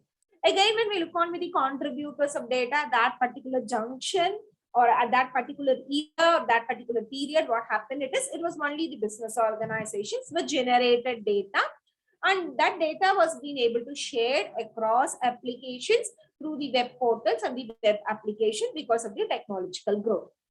This was again the history. But again, during 2010, there was another technology that broken the barriers of what we are at this current point of time. It is social media. So 2010, social media was being introduced by people as a chat platform for conversing or chats across people to make people get connected. Initially, that was where it was being introduced. But after 2010, social media has emerged as a very powerful platform where it connected a large group of communities. And again, one important aspect of social media that made it to be very, very powerful is it paved way to share your opinions and views, which was not available instantly, which was not available in the chat platforms such as email communications or the Skype or whatever it is, even though they were available earlier, but this could not, or this facility was not being available. But in 2010, what happens, since social media came in, the contribution of data, which was earlier by business, now it has been started by individuals. So after 2010, the scenario has been totally changed and data was being generated or data is being produced by individuals. More in data has been generated by individuals, and data has also been generated by machines. So the contributors of data, when we look on, there are three prime contributors of data who evolves data in every day of activities. So one, it is the business organizations which generate data for your business processes, for your business transactions, and whatever they do with it. And the second important contributor, or the first time contributor of data, it is the individuals. So the people, we generate larger volume of data, and the machines started generating data. So when we talk about machines, our mobile phones, they generate data. More volume of data has been generated by the mobile gadgets, and more data has been generated by the CCTV footages and cameras. And again, there are more other upcoming devices such as smart meters and smart products that has been coming up, which again is going to generate or generating larger volume of data. So now there is huge volume of data that it has been available in the current digital space or in the current digital era. Now they become the necessity, and they required a tool to understand what it is being available in the data, to find out what is being gathered inside these large volume of data. And this transformation made data analytics with computational approaches as a very important tool, or we can call it as a tool also, has become a very important subject for all domains of research, So this is what is the storyline of evolving of data, which has been started from 1980s, and it has reached its peak during 2000, say 2010, and now we are in 2021. This pandemic has generated, again, it has been changed in the volume of data we generate. So what is the volume of data we started generating when we look on with it? So 90% of data that has been generated was generated only during the last 4 years or during the last 7 years, right? So after the social media pitched in. But only the 10% of data are being generated by the business transactions and the business organization. And again, we look on with the data, again, we can find a great difference is the data which was being generated, or the data that has been generated by business organizations, they have a common structure. There is a fixed format of representation where they can save the data. But in the current scenario, the data what we generate, do we have any format? Could you give me your responses on that? Do we have any format of generating data in social media, or how many format of data we generate in social media? Could you give in your responses, please? What is the volume of data that we generate, or what is the format of data that we generate? Do we stick on to one single specific format when we try to generate data? So when I say generating data, when sharing data in any social media platform, let it be Facebook or Instagram or Twitter or WhatsApp or anything, right? So do we stick on to any format? Do we stick on to any specific format of data what we generate? Could you give me your responses on that, please?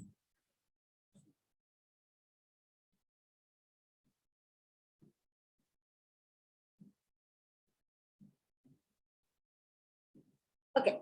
Right. So when we look on with that, there is no specific format of data that it has been generated, right? So we started generating data in all formats. So when you take up a WhatsApp chat or you do a conversation in an email, it is an unstructured data where we have only the language, that is your sentences that we place in. But when you look on your social media platform, the volume of data, what we generate is, we generate unstructured data.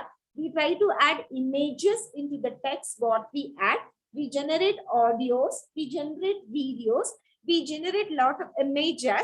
Every context, all these things mixed into a common context, and we leave that information to get floated.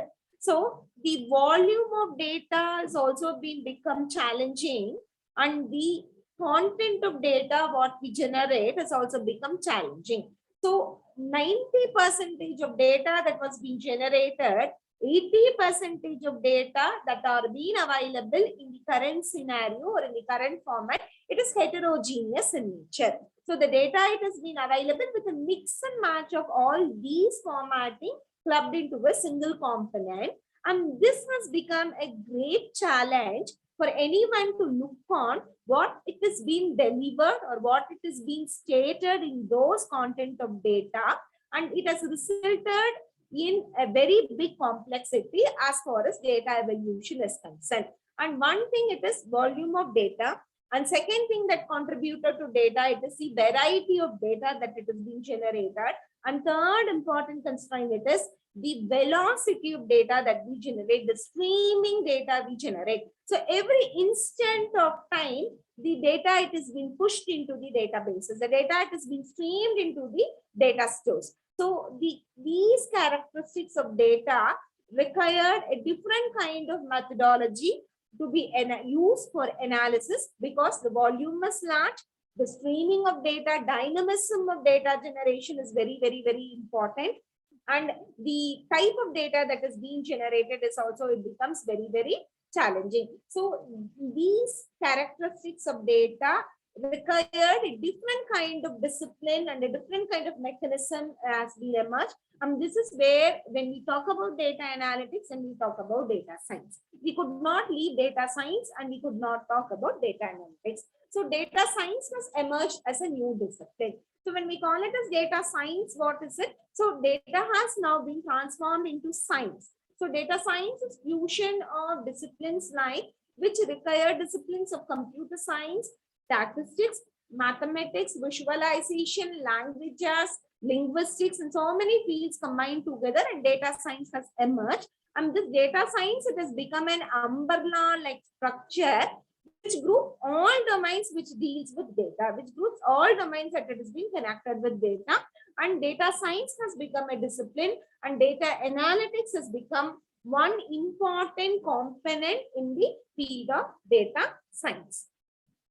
And when we look on with the fields of data analytics and the fields of data science, so it is multidisciplinary in nature. It is multidisciplinary in nature.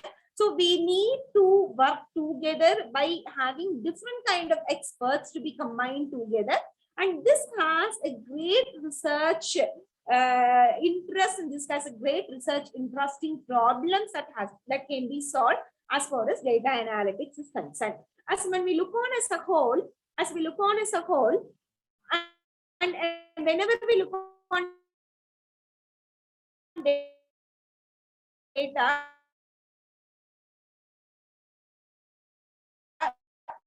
the data analysis help the industries to know what is being available in the data, and to help them to improve their process, to get back their return of investments, and to help them to move their business to the next level. This is one case where data analytics is being used in the business organization and its domains. When we look on into the other field of data analytics, data analytics make the life to make people life simple, to make people life easy, and which may contribute more benefits to all the living beings in the society, or into all the people who are inside the society. It can be of two cases. So data science and data analytics can be looked on two different avenues. So one is for industry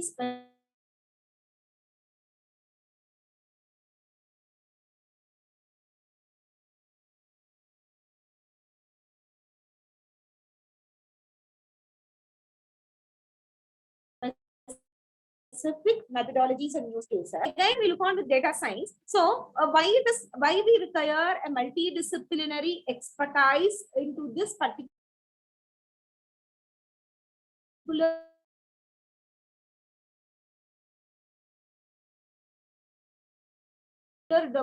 domain or into this particular field. It is, see, for example, when we want to look upon an health data set and say that what is the findings that has been available in the healthcare. For example, during the COVID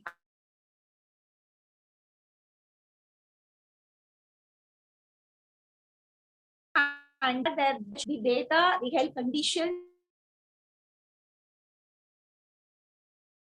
of people or the citizens initiated such a kind of portal for maintaining the data sets, because this pandemic has made another important word called as clinical trials to become the word clinical trial has become very, very, very common, and it has made us know what is clinical trial in the current scenario. So when we want to maintain a healthcare, or when we want to do an analytics related to healthcare sector, then it requires a strong understanding of what is healthcare attributes, what is healthcare data set. It requires the knowledge of experts and inputs of physicians, clinicians, and other people to come and work together with the other group of people. So it is not only a field of computer science. Since when we look on with the COVID pandemic, during the drug discovery process of this COVID pandemic, so drug discovery, it requires to know the structure of the gene of COVID. So it requires the genome sequencing information. They require the other sequencing information where it can be, where the drug can work for the specific virus, for this coronavirus. So there requires an expertise of bioinformatics, gene sequencing, genomists, and again there requires an expertise of virologists, clinicians, microbiologists, biochemists, physician, who will feed in with the knowledge of inputs related to the genetic information, the diagnostic information, the other information related to virus, related to people, and related to drug. So these information. Again, when you want to create a model to come out with a new drug, then this was very shortly done as far as India is concerned. See, to come out with a new drug, they took only 6 months, which is actually a wonderful thing which has happened here in our own country. It is really amazing. We were very competent with all those things. So this information, it requires a lot of computational approaches. It requires a lot of analytics to be carried out to know about how this drug reacts with people of ages above 40. How does this drug react with the women? How does this drug behave for people with other kind of issues, right? There are different kind of comorbidity issues of people are affected with stroke, blood pressure, cardiac issues, respiratory issues. What is the effect of these drugs on these kind of patients? Again, you need a detailed data analytics study. And what is the infection rate of this virus when it changes its behavior? Again, virologists have done a different kind of analytics and which has been pushed into it. So it requires statisticians to come into pitch, to validate the models, to do a statistical analysis, because statistics was a key field where data analysis was being concerned. So when we look back again, census information, we know that statisticians play a very important role. And we know that whenever we try to go for collection of data, economy-based information, economists and statisticians plays a very important role. They use statistical measures for validating the data, for managing the data, and for maintaining the data. So without statistics, nothing could be done. And again, there is a need. So when you want to develop a computational model to make a drug discovery, to find out the prediction, the adverse effect of the drugs, or how does this combination of these medicine that will behave for different kinds of people, then the algorithms alone, it is not suffice. They require a strong mathematical model where this algorithm can be executed, where this algorithm can sit over. So mathematics automatically comes in and comes sit over that on that field. So without statistics, without mathematics, without visualization to know what has been happening with larger volume of data, again, that could not be done. Again, to take back it to the other kind of, since I said you that we try to type texts in different kind of formats and heterogeneous formats. So we type in unstructured data, we type in Tanglish, we type in different combination of the regional languages, all those things, to know what people type about the drugs. What is the opinion of people related to a drug? What is the opinion of people related to the vaccination? After vaccination, what is the ill effects? All these things has been become viral, or this has been posted in social media. To understand these concepts, again, we rely on linguistics, the natural language processing. And again, the unstructured data dealing, it requires natural language processing experts to come and pitch on to this particular field for creating a different kind of dictionaries and different kind of corpus. So this is where this particular discipline, multidisciplinary facet of research comes for data science and data analytics. So when we try to take up a problem, the problem could not be solved only by a statistician or by a computer scientist or only by a mathematician. It requires an knowledge of different kind of people to be mix and match with in a particular methodology to come out with an outcome. And this is where data science has become multidisciplinary. And this is where there are multiple opportunities that are being available in for all branches of domains and all specific branches of study. So data science is used in medicine, data science is used in industries, data science is used for agriculture, data science has become for everywhere. So it has become multifaceted and multidisciplinary. And because of this nature of data, and we are slowly moving to a transformation called as Industry 4. Right? So whenever we talk about data science, we could not leave Industry 4. So there is a revolutionary change that is going to come in people making business, in people carrying out their day-to-day life, people doing a healthcare condition, people doing in agriculture, right? So you can see that in recent budget they have announced that drone is going to be used for agriculture or management. Drone as a service that is going to come up, and startups are given more opportunities for setting up startups for drones, particularly for agricultural fields to help farmers. So the methodology and the nature of work is going to have a paradigm shift because of digitization, and this digitization is again to put up with data, because the data is going to be generated by machines. There are different kind of equipments that has been come up, which is going to help and make the problem and the work easier. And this is where the technology comes in, and we talk about Industry 4. And when we talk about Industry 4, what happened it is,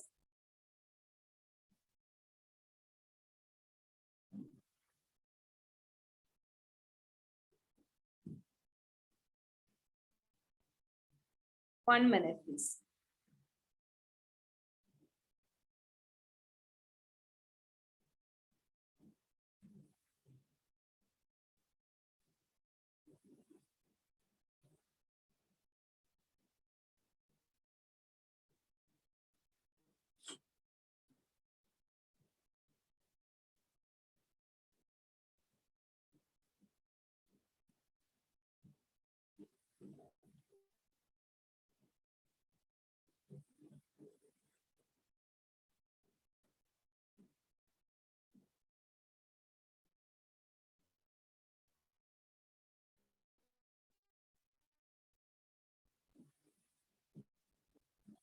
Is the screen visible? Yes, ma'am. Could you see the screen? Industry 4.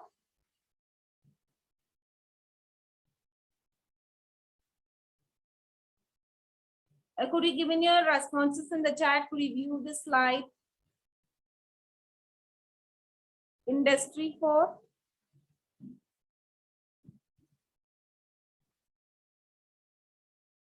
Okay.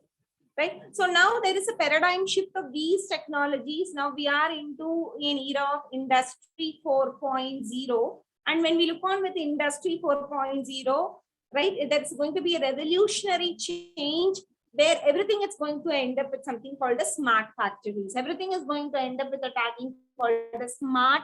And where it is going to end up with it is because the digital transformation in 2030, it is expected to lead to something called the smart factories, because most of the time, and because of this pandemic, we've started slowly converging into digital transformation, carrying our day-to-day activities digitally, let it be for healthcare or let it be for other amenities and facilities, what we do, and it has been slowly being transformed. And it is expected that this industry revolution, digitalized based revolution, is going to get or create huge kind of skill set, requires huge kind of skill set, and it's going to create larger number of opportunities.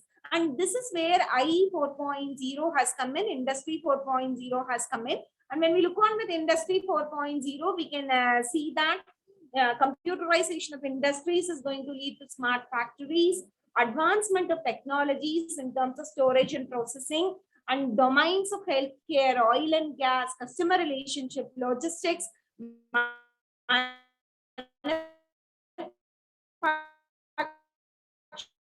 in all the domains it is going to get technology. When we look on with the technology, we are going to have the connectivity between the physical system, the individuals, and the digital system. Now we can connect any of our physical gadgets, any of our physical system to the digital space, through and we can connect ourselves into the digital space. So connecting of cyber physical system has become a very key concept in the for the upcoming technology. And when we look on with it, we can look on the technologies such as IoT, big data, cloud, cyber security, and all those things.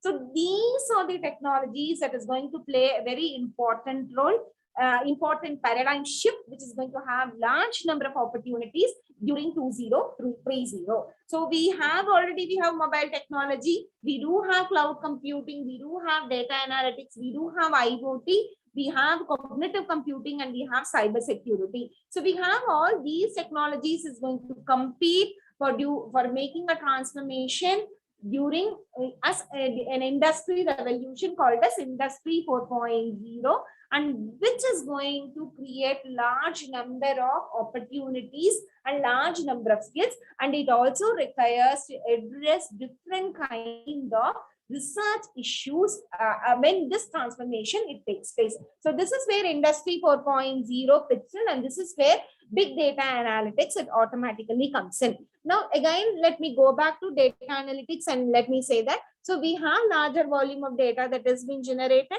The contributors of data, which was earlier business, now the data has been generated by individuals, and because of IoT, Internet of Things, it is going to connect all the physical gadgets, all the physical components into the computing space and to the digital space using smart sensors.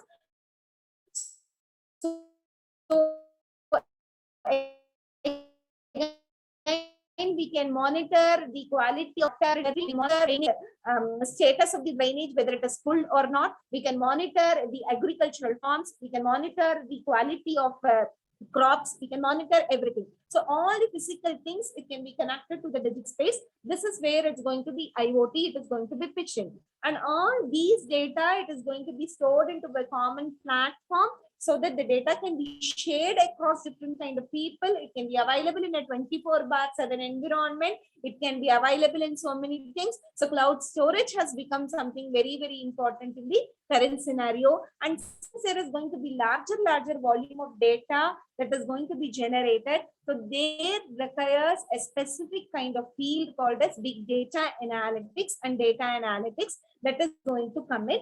And these are the skills that is going to get compete with each other, not only for computer science, it is going to be for all the domains of and all the branches. If somebody wants to create a particular analysis or a particular research, then we could not leave these technologies and we could not further proceed. And again, it requires an interdisciplinary focus of research solution when we go into data analytics. So this is where I thought I would share this particular slide, so that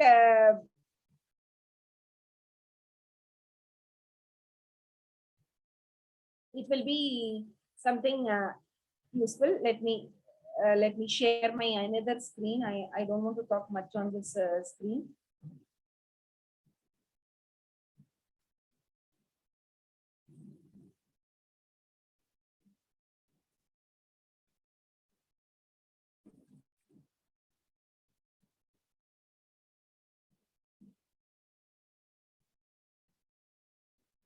Right. So when we look on with data, so this is where data has become multidisciplinary in nature, and the data has become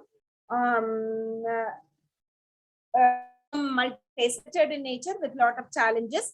And when we look on with data, the data it is also being generated. So there is emerged a particular field called as data science that has been come in. And data science has become an umbrella which can group all data related technologies, and data analytics, it has become a process of analyzing the data to find the insights using computational algorithms and statistical methods. And when we come on with another thing, it is, do we have any common approach for analyze all the data? There is nothing called a generic common approach to analyze the data. The reason it is that the data, it gets varied. The data, it gets varied depending upon the domain what we are working. And we are working on an interesting project on cultural heritage. We are working on a very interesting project on cultural heritage, where cultural heritage is, we are trying to put in the historic information into the digital space, right? To make digital tourism available, it is not only information, it requires different kind of information to be clubbed together, again, which requires artificial intelligence, it requires machine learning, and it requires so many things. So there is nothing called as a common strategy that has been required for analyzing the data. So this is what it is made. So when we look on data analytics as a whole, then we require two important skill set. That is, one it is visualization, and the other one is the very basic statistics, and the other one is the domain expertise of field what we are working, and some computing tools that are being required. The tools can be R, or the tool can be Python, or the tool can be SPSS, or the tool can be SAS, or it can be any programming language. So Python, it is a common tool that it is being used by globally by all the researchers, because this one tool can help different kind of application to connect it together. And R is again a very good tool that has been exclusively used for data analytics, because R is a tool which was being developed particularly for statistics, by statistical analytics. So R, it has a very good tool for understanding the insight of data set. So data analytics comes in. Then when I want to do a data analytics, my second question is, we do have larger volume of data, we do have lot. How do I do data analytics? So how do I make my data? So whenever we go in for data analytics, the first important thing of data analytics that it requires the domain knowledge, it requires understanding of the data, and it requires preparation of data. So we need a phase called as data collection. So when we call it as data collection, so when we look on with social science researchers, people working in history, people working in commerce, people working in different kind of social disciplines, right? So the first and important thing is, what is the problem we are going to work, which domain? So I would like to work on women security, or I would like to work on women gender equality, or gender inequality, or gender equality. When we try to work on the common traditional approach of data collection in social science researches is only the questionnaire approach. Let it be commerce or let it be management. But in the current scenario, more data it has been available in the websites in the digital space. So we need to know some basic tools for acquiring the data from the digital space, use that data to find out the hypothesis, or to frame the hypothesis, or to validate the hypothesis, and to perform better. So which requires business understanding. So when we work on insurance, we need a good knowledge on insurance. When we work on healthcare, then we require a good knowledge on our healthcare. When we work on drug related prediction, then we should have a very good knowledge about related to the drugs that it has been available. So this field, it can be available for biotechnologies when we are working, then we should know to capture the information that has been available in the web space to get the information. So the first one, it is business understanding. Second one, it is about the understanding of the attributes of data. And third one, it is preparation of data, making the data ready, because the data that are being generated or generated by us. So we create larger volume of data, and the data may not be always correct. The data, it will be full of complexities with a lot of inconsistencies. So the cleaning process of data, it is again a very big area where it has splendid job opportunities. It has a larger opportunity space for making the data ready to put into a computational approach for doing a prediction or finding out some insights. So this is one phase. When we start with data analytics, we start with it. And second, we move on with data science.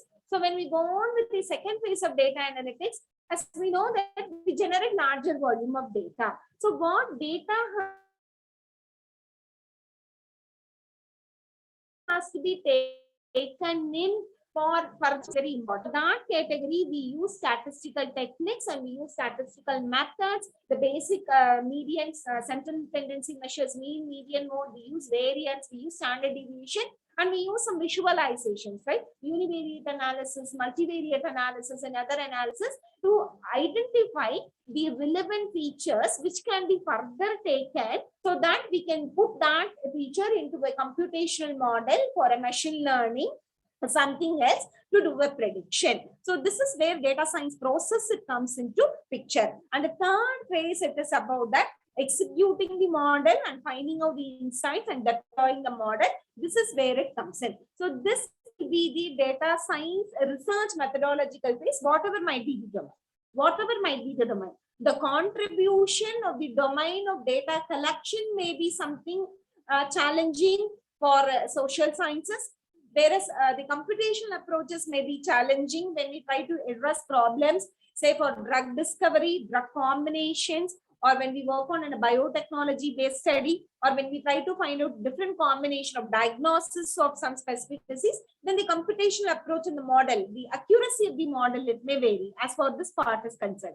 Data collection it may become difficult when we can do data. For all those things, what is the tool we use? We can use either R or Python, because all these tools have wonderful library files which are being supported by Google. So we try to use the same library what Google uses. We also use the same library. So only thing what we should know is we should know how to use the function. How do I make my data set transform into that specific library file so that we can find out. So now the tools such as SAS, SPSS, Python and all, it has good number of tutorials and it is very, very easy to code. It is all one-line code. We need not sit and write 1,000 lines of code to do a machine learning or something. It is just one call of library we try to use. But one thing what we have to be clear is we should know what we are using and why we are using.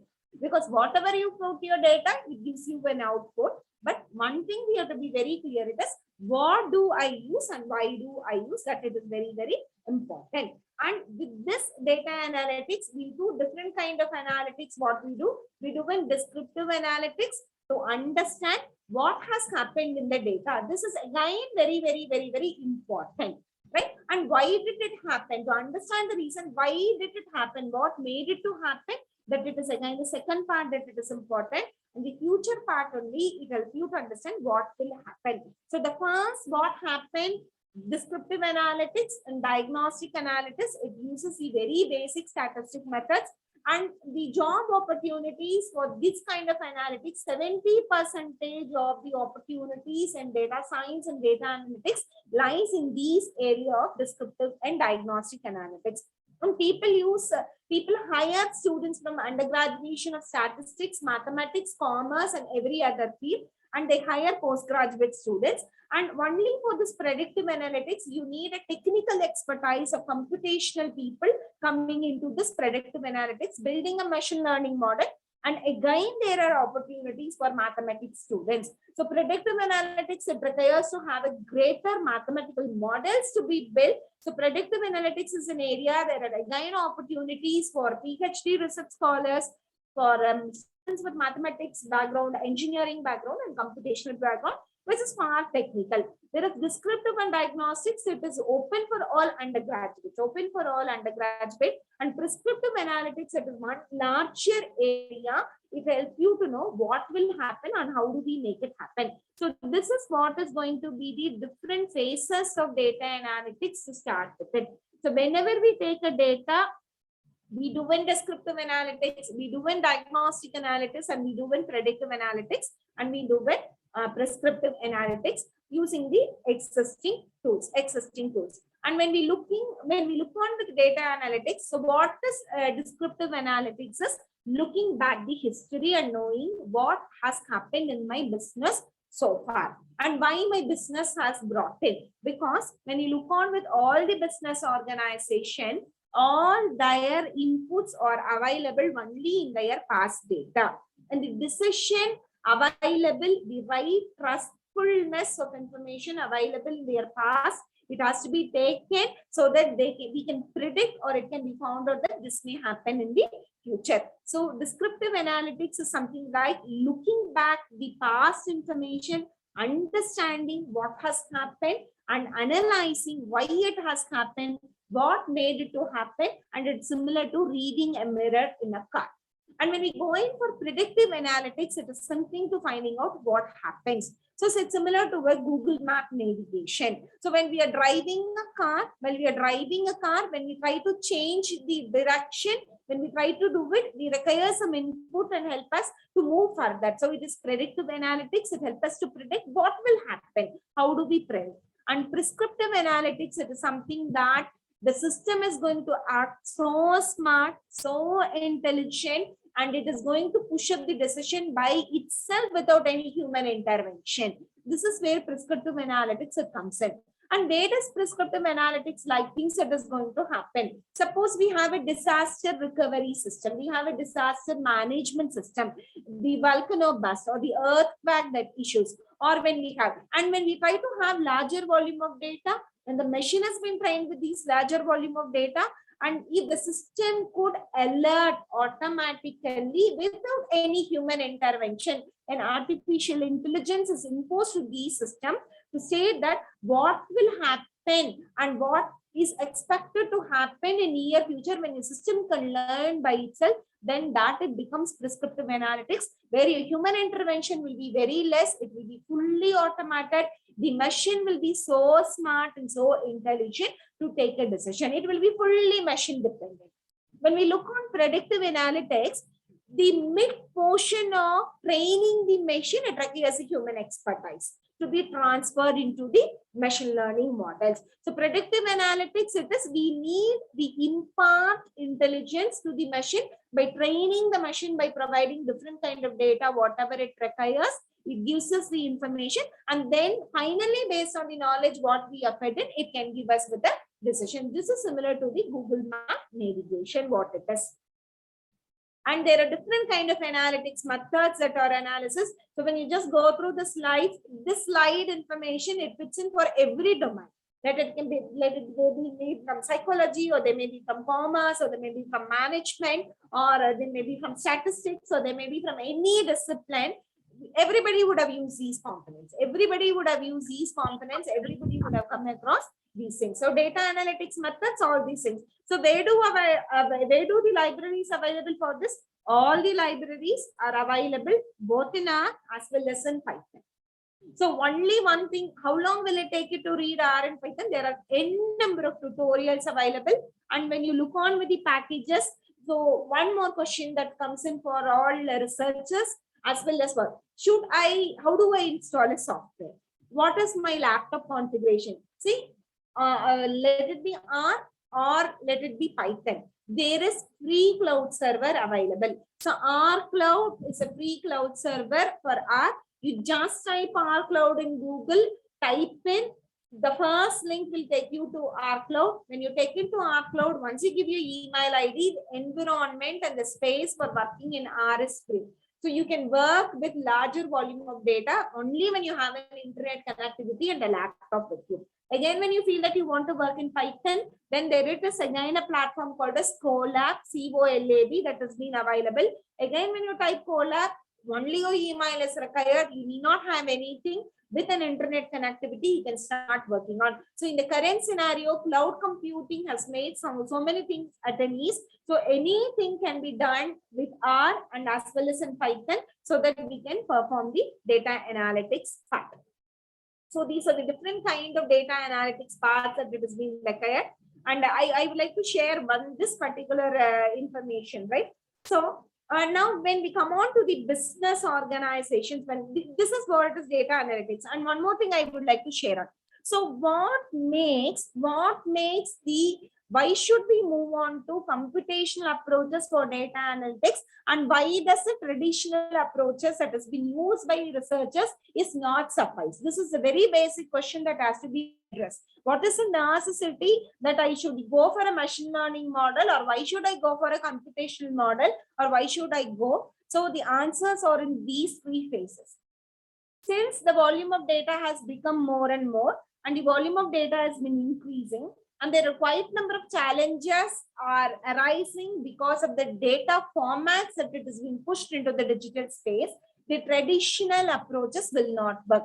The traditional approaches are made in such a way that they can work only for a specific format of data, particularly a numerical based data where all the statistical techniques can work, and categorical data again when it is in a different perspective. Now we know that 90% of data it is unstructured in nature. So when we want to take up the inputs from these unstructured data, we need a different kind of mechanism. So this is one reason where we require to transform into the computational based new technical approaches. And second thing it is the complexity of traditional computing environment it is. So when we try to do it using an Excel sheet or using your existing statistical tools, they do a random sampling approach. Whenever they do a questionnaire survey, they try to collect only with a limited number of people, 250 people or 500 people or 1,000 people, because there is a complexity in analyzing this data when we go beyond. So sampling was a mechanism or a strategy that has been used in the traditional approaches. So whenever we go in for sampling, there is larger chances of bias and variance trade-off. So people did not have any other option at that particular period of time. So sampling was used as one important strategy for analyzing the large volume of data and trying to take the hypothesis and validate the hypothesis. But in the current scenario, since we have good number of storage, we have good number of processing, and there is larger volume of data that has been available, sampling will not work. Now we have technologies which help us to work on all possible combination of data. Even 1 million data systems are available to do the storage and do the processing. So there is no requirement of taking sample and analyzing. So it is possible to have a walkthrough on all the data points with all the features that has been available using computational approaches. So this is where computational approaches has become very, very important because of the data evolution and as well as the data challenges. So you can make a walkthrough of all possible combination. So this helps us to explore all possible N cross N relations. Whereas the existing statistical methods or the existing traditional approaches will not help us to explore all N cross N relation.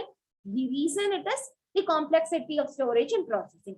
But because now storage and processing has become very cheap, it has been available, it is affordable, it can be done. So the computational based data analytics using the other kind of techniques has become very, very, very important in the current scenario because of the volume of data and the complexity of data that has been generated. And in order to execute that, we rely on tools such as SPSS, or Python. So this is one where I would like to talk in terms of research. Why we do, this is the reason why we get into the data analytics perspective.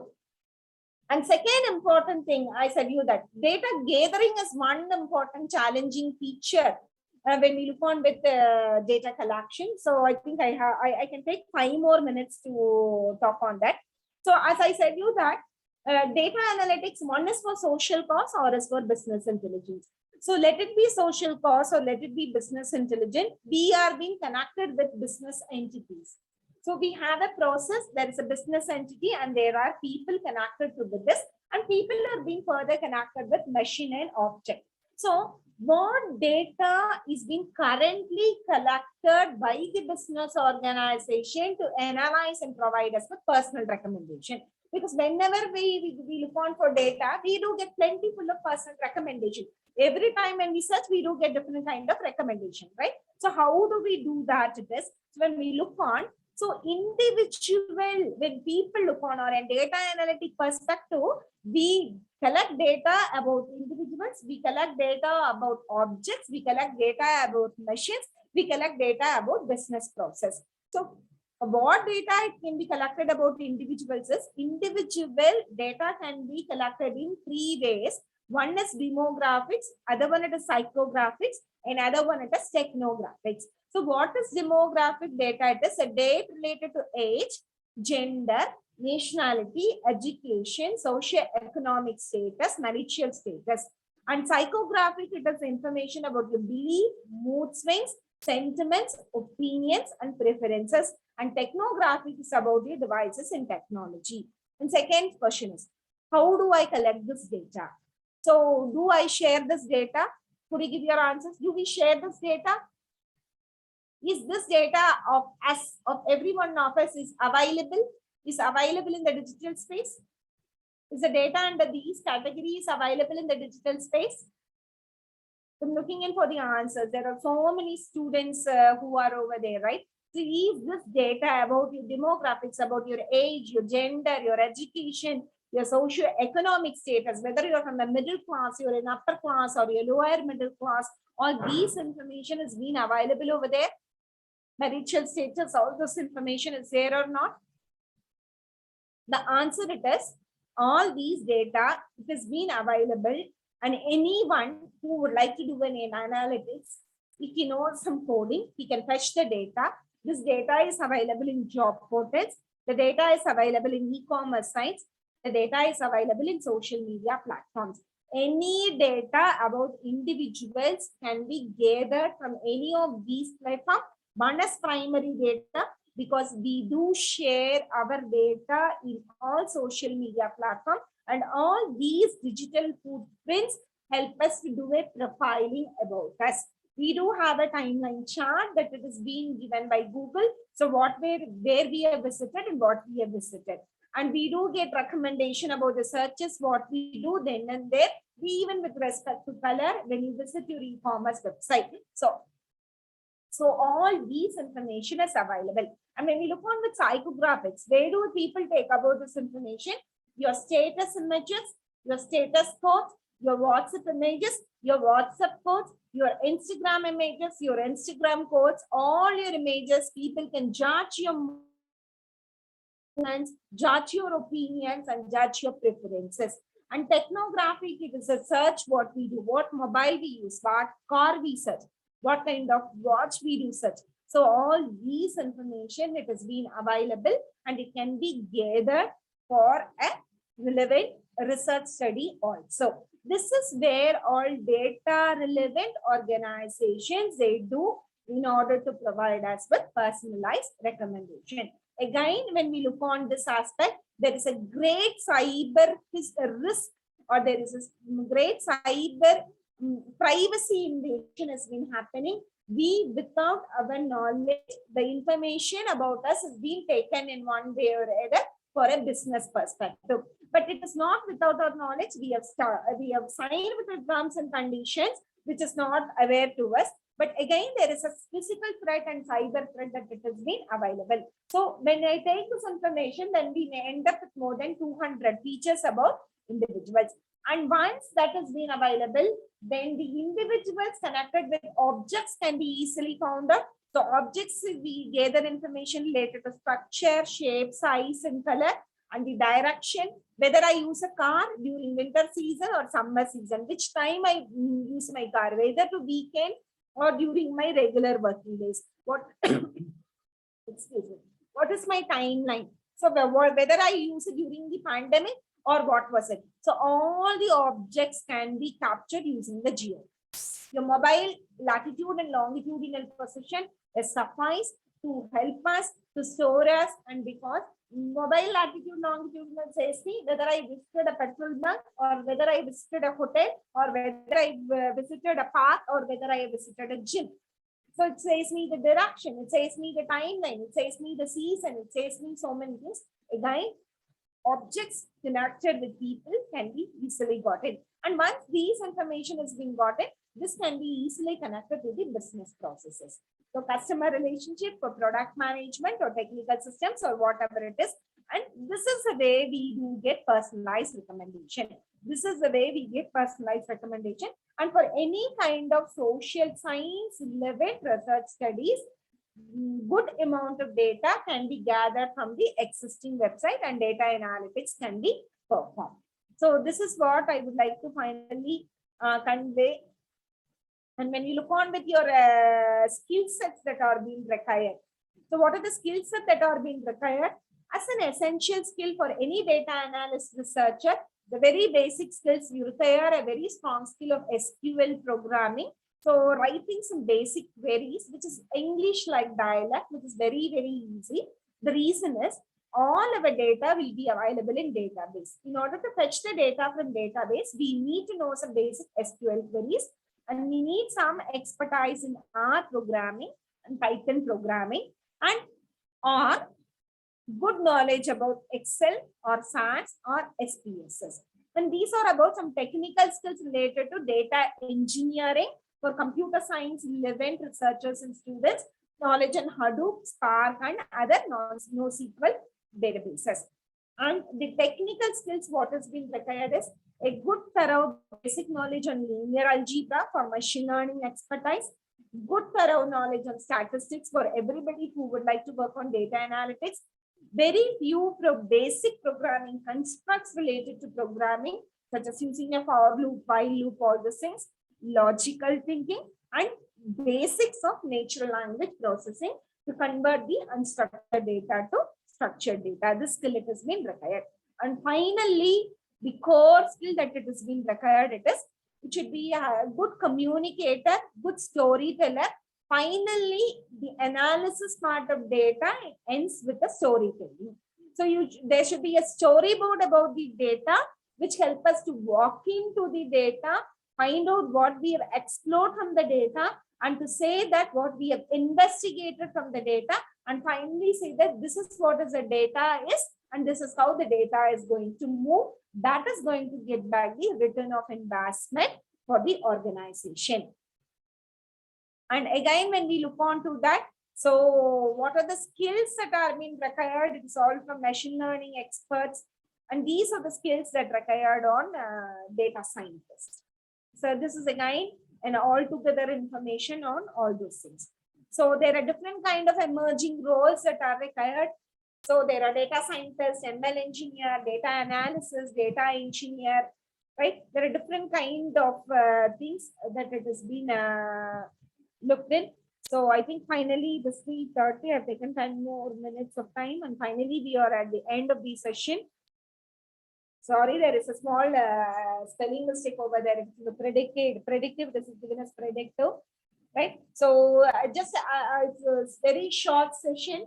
So we started about with data analytics. So where we know that data is generated in volume, and there are quite a lot of challenges in data that has to be addressed. And there are different kind of contributors to data, individuals, machines, and business organization. And data analytics, it has different kind of methodologies, gathering phase, data science phase, and modeling phase, and different kind of data analytics are there. So there is descriptive analytics, diagnostic analytics, predictive analytics, and prescriptive analytics.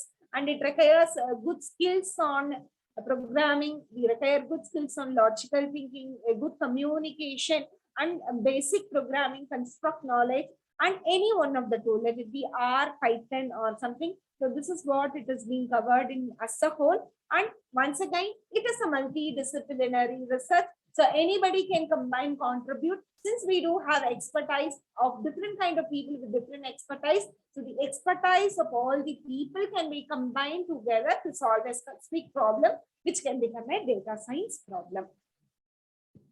And finally, I would like to acknowledge all the brand names and product names using this content, or trademarks or trade names of their respective holders.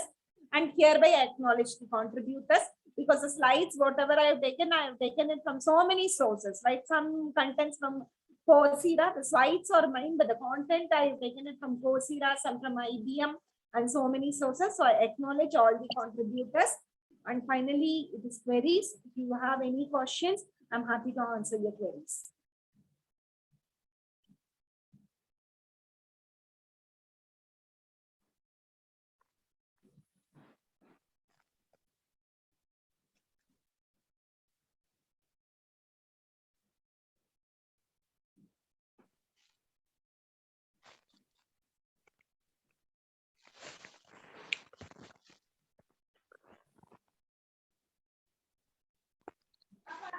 Huh?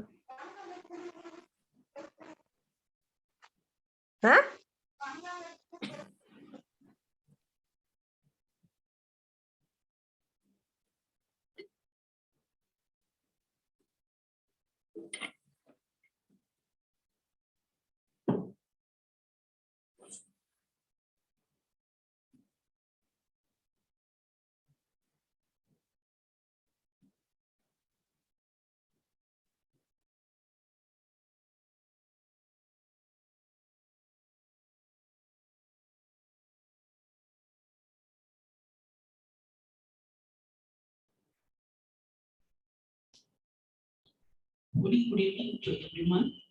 Thank you. Always speaks to everyone's heart. It's a great honor and privilege to propose the vote of thanks on this precious occasion. Let me first of all start by giving a glory to the Almighty God for making today's occasion a resounding success. On behalf of organizing committee, I take this opportunity to thank whoever directly and virtually contribute to the 2 days International Conference on New Frontiers in Research, Challenges and Innovations.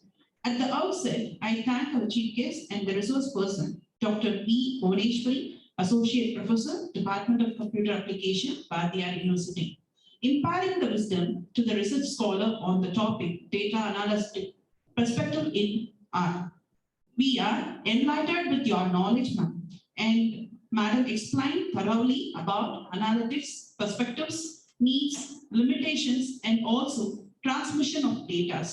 It is very useful, ma'am, and as well as its interaction session too. So once again, I really thank you, ma'am. A special thanks to convener, Reverend Sister Dr. Jacqueline Mary, co-convener Dr. K. Julia Rose Mary, and other members of organizing committee, teaching and non-teaching staff for their unflinching support and coordination. Our heartfelt thanks to our students and research scholars for their active participation. With these warm words and kind message, we move to the end of this session. Thank you all. Thank you, ma'am. Thank you, ma'am. Thank you all.